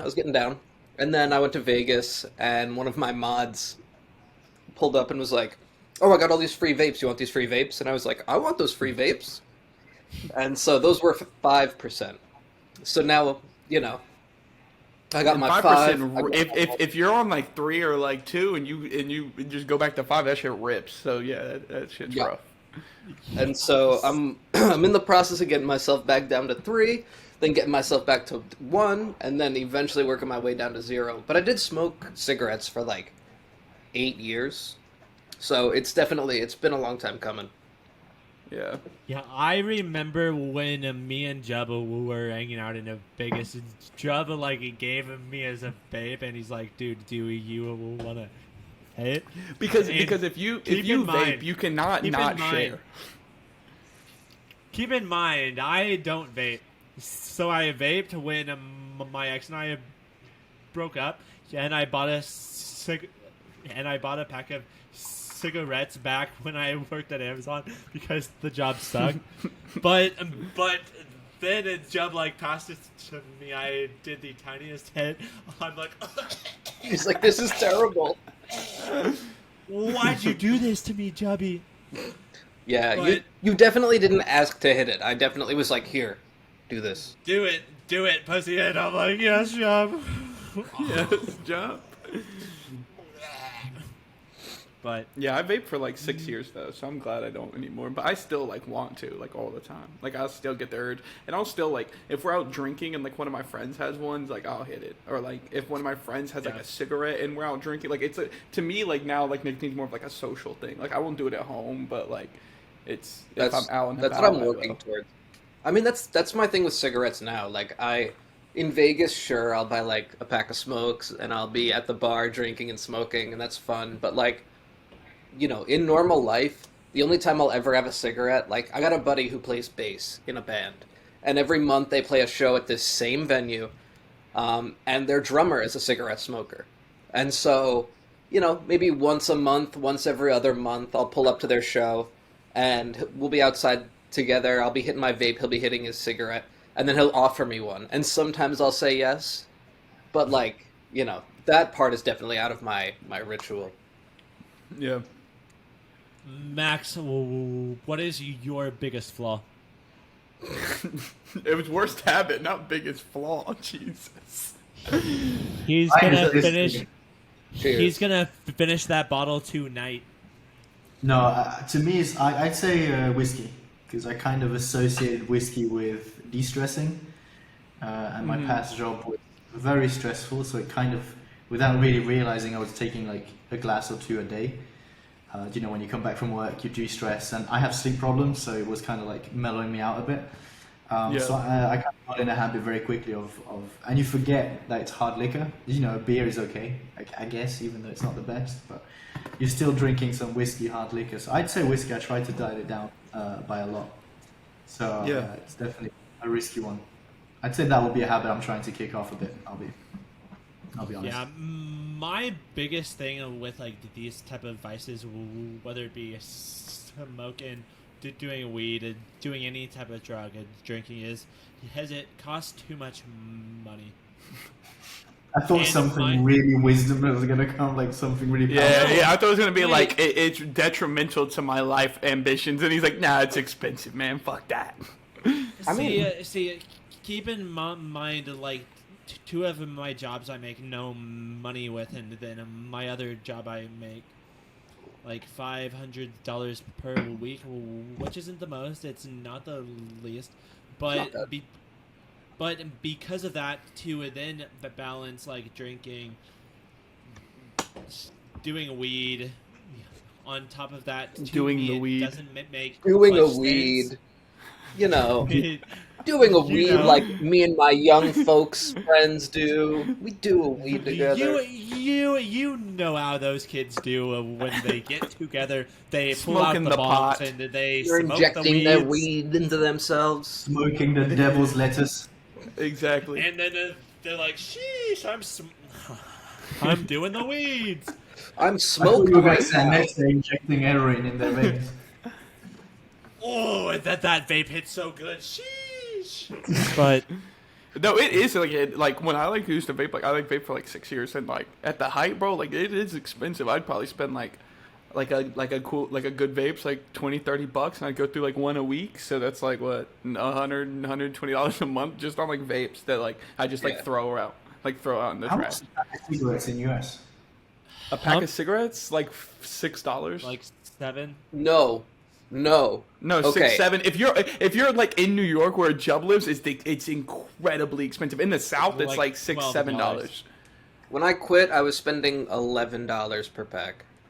Yeah, up north, it's a lot more expensive. In Florida, you can get a pack of cigarettes at a gas station for like $4 or $5. Max, we like here in like especially like in the Southeast or like Texas Eastern, like over here, like we like. The Southeast grows like all the tobacco in the U.S. So like we grow the tobacco, so it's way cheaper here because you don't have to like transport it that far. Like you pack the cigarettes here in the state, and then they just like distribute them. But if you live like in New York, they don't you have to send it all up there. So that's why it's way more expensive. We also tax the fuck out of everything that we can. So it's just, When I was driving up the coast a couple weeks ago, I had to get on the turnpike and took not the big bridge into New York, the second one, the Cuomo bridge, the one that goes into like the Bronx or Brooklyn or something. It's like the second, the newer one, the big long bridge. Okay, no. I took the bridge. They make you pay $5 to get onto the bridge, and then you pay $5 at the end of the bridge. Bro, okay, first of all, this is like a New Yorker and New Jersey thing only. So anyone who hears this is not going to give a fuck. It is not the Cuomo Bridge. It is the Tappan Zee Bridge. It is for a podcast. As New Yorkers, we did not endorse the name change that happened to this bridge. It is the Tappan Zee Bridge. Well, anyway, they make you pay. If you want to know, Max, they make you pay just to use it, and you have to use it, so you have to pay. Yeah. But anyways, my worst flaw is what is my worst flaw? I bite my fingernails. Like I have like a nervous tick, and I've had it like my whole life. Like whenever I'm like super nervous or like uncomfortable, like I always bite my fingernails. And like I'm almost 25, and I still bite my fingernails all the time. And it's like something I actively, like if I'm doing it and I'll think about it, like I actively will like stop. But like if I'm in like a big crowd or something that like makes me feel like really uncomfortable, like I will like constantly, especially if I'm like driving and there's like a lot of traffic and I feel like really like on edge, like I'm always like biting my fingernails. Like it's like it's such a bad habit. And everyone's like, why don't you just stop? Like, bro, I know I need to. Like it's just like a nervous habit. It's not like I just like do it on purpose. It's interconnected with the smoking and the vaping thing, because that. You know what I mean? The biting of the nails. It's like yeah. So to some degree, it's like a perfectionism to like sometimes I'll be sitting there and I'll be like, oh, that part looks wrong, and I'll try to like even it out. But it's that oral fixation. You know what I mean? Yeah. Well, and also like I feel like if you're like a nervous or like an anxious, like I'm a pretty like anxious person. I have like a good like baseline of anxiety all the time, and I feel like I just. When you have like anxiety, you kind of like trade out like one vice for another. Like I used to like vape all the time, and now I don't. But then like I'm like kind of like Max's boat. Like every day after work, like I'll have like a couple of beers or like a drink here or there just to like chill out. Like just because like work was stressful all day. So like I definitely feel like I just like it's just always just passing around like a way to mitigate feeling like anxious or like stressed all the time. Amen to that. Doomer, me. Life, stressful. My biggest flaw is my need for affirmations. We're back to this one. Back to the sad boy. No, but like I need to know that I'm doing good, or else I'll get in my head, and it's easy to do that when you do a podcast, when you do Twitch. It's very easy to get in your own head and be like, you're not doing enough. What can we do? So to have somebody be like, dude, you're doing so good, like that makes me feel better. So it's not even a sad boy thing. It's a like I just I don't see that. to be told I'm doing good. It's not a flaw in my opinion. I think it's just something that everybody is. Some can take positive reinforcement, some take negative reinforcement as pushing them forward. I don't think that. I think it's just. I think our society kind of got used to kind of pushing negativity first. So I think it's actually. Yeah. I think anybody in this podcast and in this space and in this planet will say that they need positive reinforcement. Some thrive under it more than others, but I think you need to also accept the negative though. Like I think it's a flaw if you only can take the positive but not the negative. But I don't think you're that type. So from what I know, definitely. So I haven't been canceled yet, but I did kind of take that, and I'm like, maybe we don't talk about that for a bit, but it's things like that you can kind of hear, you can bring them in, but people only talk about the bad, right? Like you guys know, so if something doesn't sell out, people will come and say, oh, I love the art, but why isn't it sold out? Which then you internalize and see that and say, oh, things haven't sold out, and you completely ignore the fact he's like, dude, I love the art. Well, I mean, and so it goes even further than that, right? Like, I'm sure, Max, maybe you can identify with this to some degree. It's like, even after selling out, it's like, people being like, oh, hey, so why no price go up more? And you're just like, I mean, like, yeah, and it doesn't matter how many people come into the server that day to be like, yo, you guys are fucking killing it. Like, it's, you keep hustling, keep making moves. When you see that, like, one comment, like, our brain fixates on that one comment that doesn't support you over the ones that do, and you're just like, fuck, yeah, I mean, like, I wish price would go up more. Why not number go up more? And so, it's, it's a constant struggle. I think the difficulty now, if you're putting a relation to that in with a project, and I don't know if you can relate to that, John, but it's the fact that the line of work that we're in is often the negative is something that's 100% out of our control. If I could control floor, I would do it. I'd do it, right? So the negatives, like I'm very good at like taking critique of what I fucked up or what I could have done better or anything. I think that it's important for me to kind of learn, and like I took responsibility in saying I kind of felt very comfortable as a project going to live in Discord, but I should have branched out on Twitter more and be more active there in spaces and stuff. I'll own up to that any time of the day, but when somebody comes up and says, this or that to the project that I can't control, that will bug me the entirety of the day. That will like follow me the entire. I'm like, because you're kind of like figuring out how can you solve it, even though you have to accept that it's something that you can't really solve. Like, especially in this market, it's sometimes shit is just weird. There's no other way of saying it. Sometimes. Dude, I mean, we had someone come in, so like we had like a week where we pumped from like 60 to like a little over 100. Like I think we touched 120 really briefly, and then naturally, as it happens with any kind of like run up, people started listing. And so eventually we came back down, we like touched under 100 again. And someone was like, yo, why is the floor, why is the floor coming down? And I'm like, well, I don't have go up. Yeah, like I don't have the perfect answer here. I mean, of course I managed to kind of like find my answer in my understanding of the markets where I'm like, okay, well, a lot of these people who are listing for like 90 today bought them at 40, X months ago. Yeah. So they're like over here making their 2X. So I can't like, that's a homie getting gains, good for them. But at the same time, it's like, it is that struggle where from the outside, people will look at it as like, well, floor crashing now. Number go up, now number go down. Why number go down? So it's, it's a constant little dance we do. Yeah. My thing with that is you guys obviously have the fan bases. Everybody knows what Happy Operas is. Everybody knows what Universe 25 is like for the most part. But with me, mine is like building that audience. Because I do have what I do over here. But it's like there's 2,000 people that love what you guys are doing, and there's a single person that's like talking shit. Yeah. So it's super easy to focus on that single person.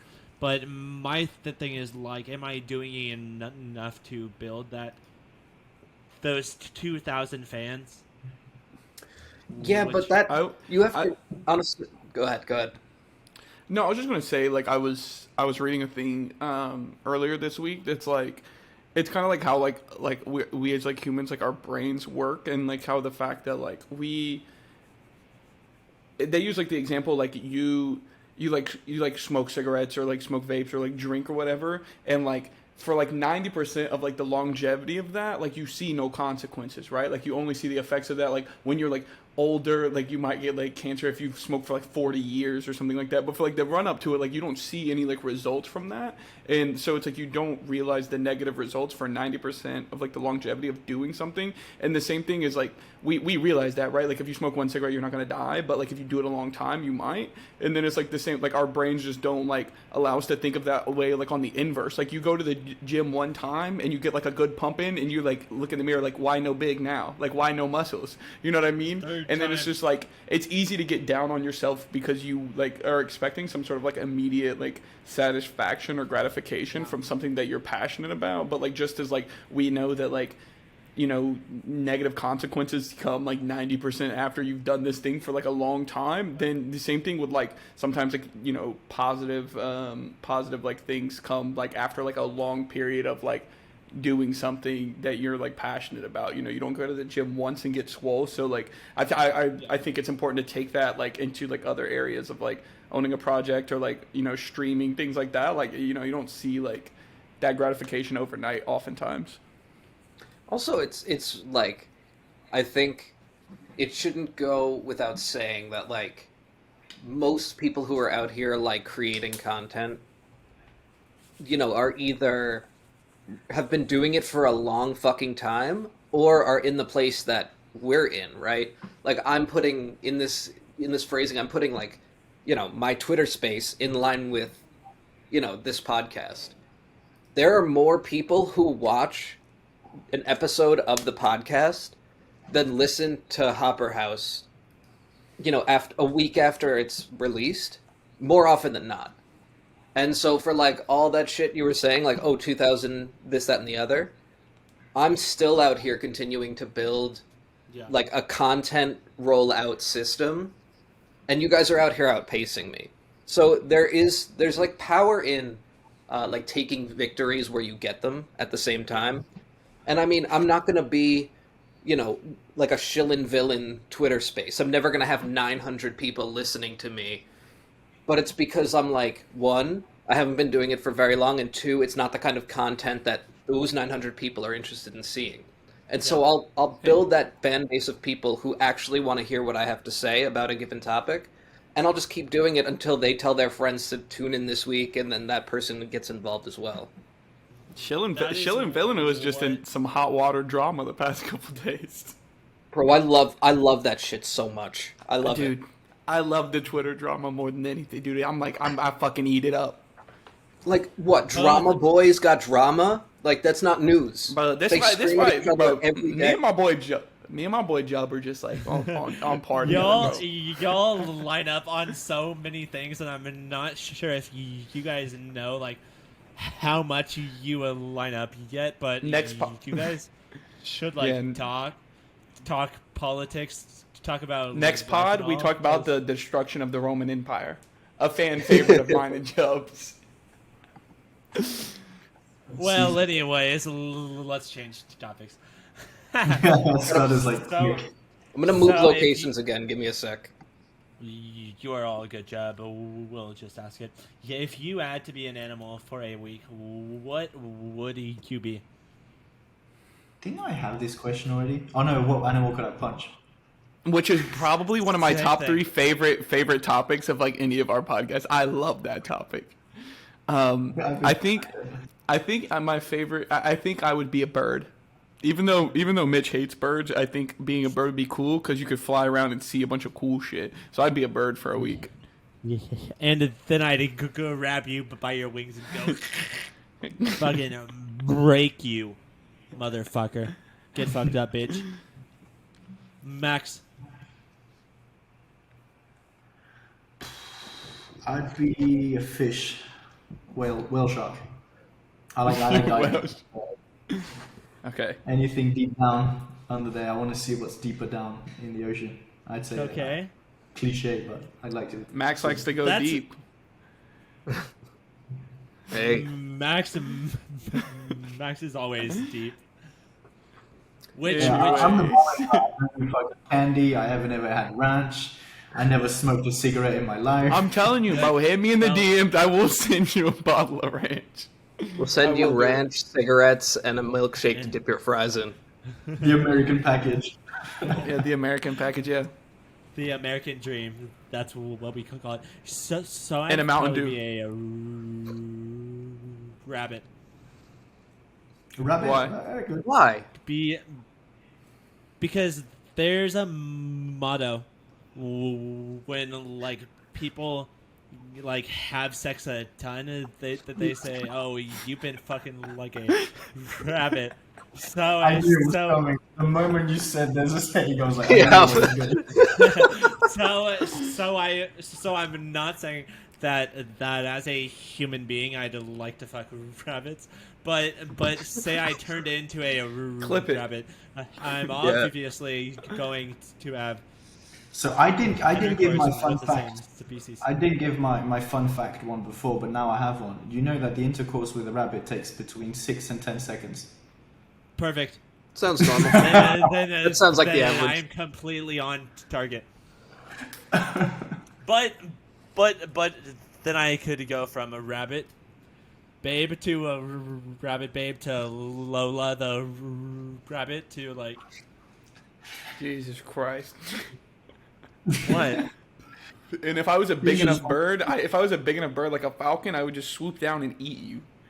Then I'd turn back into a human, grab you by your wings, and go. I thought you were going to say you're going to turn around and fuck you. Then I'd come in your eyes. I think I'd go cat. Drop it. Pick an animal. Oh. Have we lost him? The cum in the eyes made him disconnect. It's like, Jubby, are you there? I think I came in as I'm just rugging over here, you know. I Typical. think he's there. router. Just rugging, you know. Typical Jeb. Yeah. I did it last time Jubby, I was here. Can you hear us? Yes, I can. But not this time. Max did a rug, and surprisingly, I didn't. Oh, I am rugging. That is What the something fuck? I was so worried about these past couple of Degen reports. Is if I lost connection, we were shit out of luck, but it didn't happen. So it's like, cool. That was so perfect. That was such a perfect timing. That was so great. Just always rugging. Jump, dude. That was so funny. Mitch was like, I was so worried I would rug, but it didn't happen. And as soon as the words left his mouth, your screen just like went off the fucking, your camera just turned off. It was so great. You're like, shit. But, Jub, what type of animal would you be for a week? I would probably go with cat, I think. Bro, 'Cause we're talking... that was like my second answer, because like cats are just chilling, bro. Like they're fucking chilling. Yeah, But I'm afraid to be a bird because I poop in a feel like box. if I was a bird, I'd probably fuck something up, crash into something, and break all my bones because they got hollow bones. Hit a like, power cats- line, just fucking evaporate. Dude, and then you're done. But like cats, you got the agility, you got the flexibility. You could be long cat, you could be up like a fucking scared cat. You know what I mean? You could be all kinds of shapes. You could be like, you got claws and teeth, so you can like, theoretically, if you're smart enough as a cat, you could open a can of tuna. You don't even need humans. But you go up to a human, they're gonna feed you. So I got free food. I got access to almost all surfaces. You shit in a box. Yeah, Shit in a box. bro. I could, Jub does that even now. it works, and it works. That's why I think I wanted to be a fish, because you don't have to clean yourself. That's gross to me, that aspect of thinking about having to clean yourself. You're just in the water. You're just always just Just cleaned up. I'm chilling. Do we want to ask topic 12 just real quick, because that was an easy topic? Topic 12. Let's do topic 12 and then we'll wrap up. Got you. So, Jubby and Maxi, Big T, what's been the best date you've ever gone on? The best date? Best date. Don't worry, your girlfriends have not watched this far. We're 2 hours in. No one's watched this far. No, I was gonna. That's it's. But Jub. My problem is the opposite, because I was gonna say it was probably the first date with my current girlfriend, but I'm trying to like search. I mean, I've been on so few dates.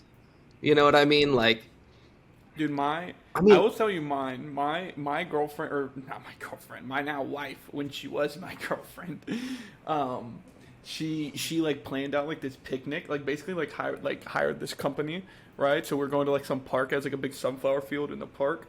And we pull up, and on like the side of the hill, there's this big blanket laid out with like all kinds of shit, pictures, like pillows, like a picnic basket with all the food and shit in it, and like champagne, all kinds of shit. Like the company comes and just sets it up, and you just pull up, and you just have a nice picnic out on the side of a hill in the sun, you know. So I thought we were just going to the park to, you know, just go see the sunflowers. Had a nice picnic. It was great. That's so cute. God damn. Yeah. So I've done something a little like that, because I live over by the airport. This African girl that I used to get with. So she had never had Italian food. So there was a Olive Garden near the airport. So we hold up, Jeb. So we went and got Olive Garden, and then before we got a bottle of like pink wine, and then we went over by where the airplanes take off and put a blanket up. Okay.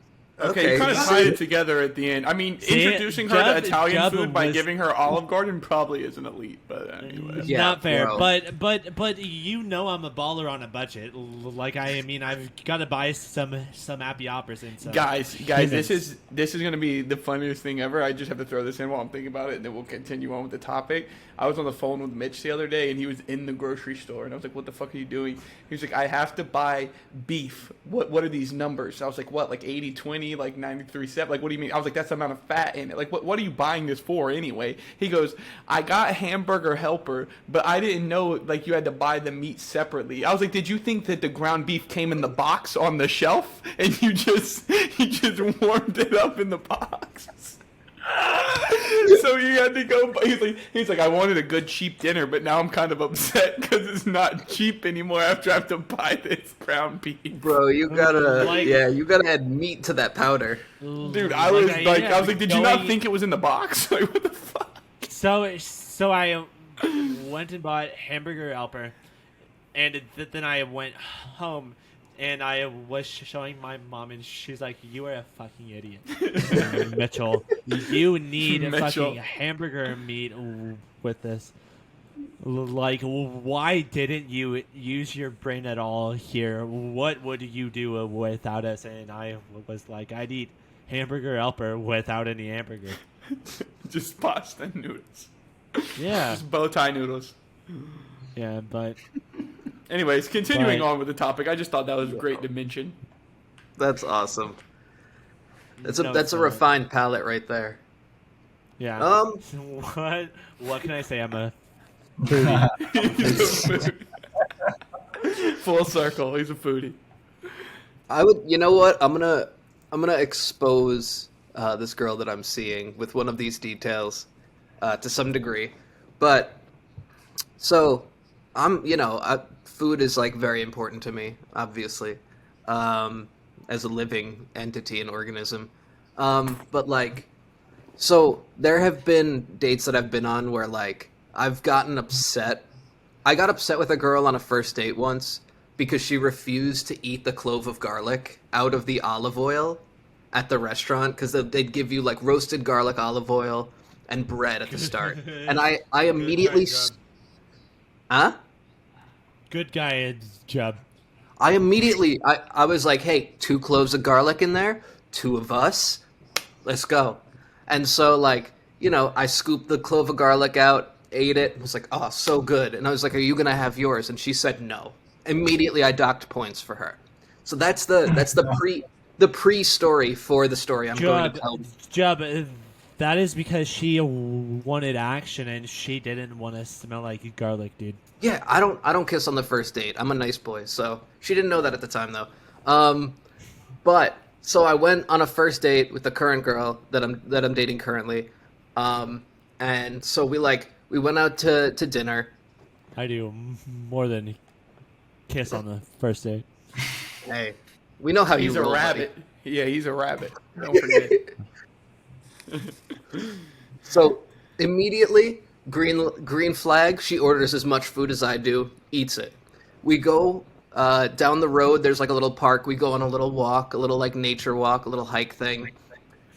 Then we're sitting in the car chatting after the walk, and she looks over at me at one point and goes, "So do we want to go out and get more food?" Mind you, we ate an hour ago. And so we go and we find this other spot, like a taco place. We get like chips and guac. We get like a taco. What a foodie. And she literally, we're sitting at the table and this is a first date, mind you. She looks at me and goes, "I'm sorry, I'm not supposed to do this." Picks at the end of at the end of our ordering apps, she picks up the bowl that the guacamole came in and is holding it to herself and is cleaning it with a chip. Clean. And I was like, I think you might be the one. And then we still ended up ordering a tres leches cake, churros. We ended up ordering like 3 fucking desserts after we had eaten twice already. Where do you find these girls? Heaven. That's where. Oh, so your girlfriend is watching the podcast. Well, now she will be, and if she does like it, she should go down and drop a sub. Max, what is the best date you've ever been on? I don't. I should have been thinking about that. It was similar to job, I guess. For me, it was I cooked for 7 hours, like a massive bone broth ramen for her because she never went to Japan, and she likes Japan. So I cooked her that, and then we spent 7 hours talking, and now she's my girlfriend. So that would be mine. I'd be your girlfriend if you made me a bone broth ramen. Sorry? I said I'd be your girlfriend if you made me a bone broth ramen. Anytime. It takes 7 hours though, so okay. This is what we do. I'll send you the ranch. You send me the ramen. Deal. No, but to me that moment, because she likes. That's. I enjoy cooking more than I enjoy eating. I do like eating, but I'm not a big eater. You're not a foodie. And she enjoys eating. So but I love cooking, so that's kind of my. Actually, my job I wanted to be was a chef, but or cook, whatever you would call it. But I couldn't get behind the hours. I'll be honest. Sorry, I know it's a rough job. I know you know more than anybody. So I enjoy cooking, and she enjoys eating. So and she somehow likes what I cook. So that's plus point, and then now we're together. Why can't I be dating y'all? Shit. Like I got Mountain Dew. Meanwhile, I'm taken. by a female, but like not taken by a. It's 2022. Boy. The world's. That's legal. Yeah. That's legal. We're allowed. Things are changing, so you need to come down to Texas, Job, and I'll be the mother of your children. Deal? That's what I need. Well, anyways, guys. Never mind. Go ahead. Huh? No, I was going to ask, is that a space bud behind you? Yeah. Is that a bread bud? Or is that... No, that's a harpoon. Yeah. Okay. I've been staring at it the whole episode. So I'll sell it to you, Chubby. I mean, again, this is like weird. Job I've been is here. my exit liquidity. No, I told you yesterday or the day before. Job is not your exit liquidity. Job No, is my exit liquidity. Space Buds is in the same place that there are a few projects where I'm there right now. Like Clay's is another one where like because I've been here so fucking long, I'm no longer allowing myself to buy these projects because I either have enough now or didn't get enough back then, where now I just nah. I had the exact same discussion 2 days ago, I think, with Jack, because we were talking about it. And I was like thinking about buying a Space Bud when they were like below 500, if even. I can't remember. And now I didn't do it because I was like, I was kind of new and I was like figuring out. And the art, like, I'll be honest, the art didn't speak to me. So I was like, I'm not going to go into it. But it's beautiful. And now I'm like, I should have just for like the monetary value, or just, not the monetary, but the nostalgic value. Like I have like a Cardano City value just because I found the mint was fucking hilarious. It was one of the funniest experience we had, I think, in the space back then. Besides the Google Sheets and like the mints from Cbits, it was the most funny thing. But I wish I had the same thing for like memory value with the Space Bud. But I can't justify being like, oh, I'm going to drop 5K on it now because I did buy it back then. Because I still see it as $500 now. So I bought it for 3,800 ADA. Space Buds was my first. Space Buds was the first project I ever hated. That's how OG I am. I came in and they were like 250 each, 250 ADA each, and I was like, why the fuck are these so expensive when everything else is like Cbits are like 30 ADA floor? I don't know if you ever know that story though, but that's how I came into your Job Hub Discord, because we were like, I was talking to the Uttermost. Job Hub, I love it. And then we were like talking about it, and then I kind of was like, I think I was kind of a bit tipsy that night. I was like, I don't like the Space Buds, and everybody was like, all like it was quite taboo back then. And then I somehow kind of from that discussion wound up going into the Job Hub for some reason. I don't remember how. That's how. What is the Job Hub and I want to go to the Job Hub. Everybody wants the Job Hub, bro. Yeah, I still got your first test NFT you did before you did the Hoppers Mint. I remember that one. Dude, the Job Hub is like crazy history. Yeah. That was well over a year ago. Job, where was my invite? Huh? That was before your time, my friend. You were too young back then. Yeah.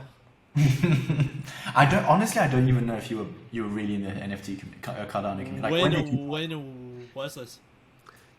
The Job Hub kind of came into existence it was really active between like August and December of 2021.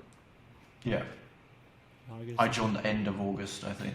Yeah. And it was pretty packed. I remember there was Marek, there was Fahaduk in it, there was a lot of like now people that we would consider like massive names.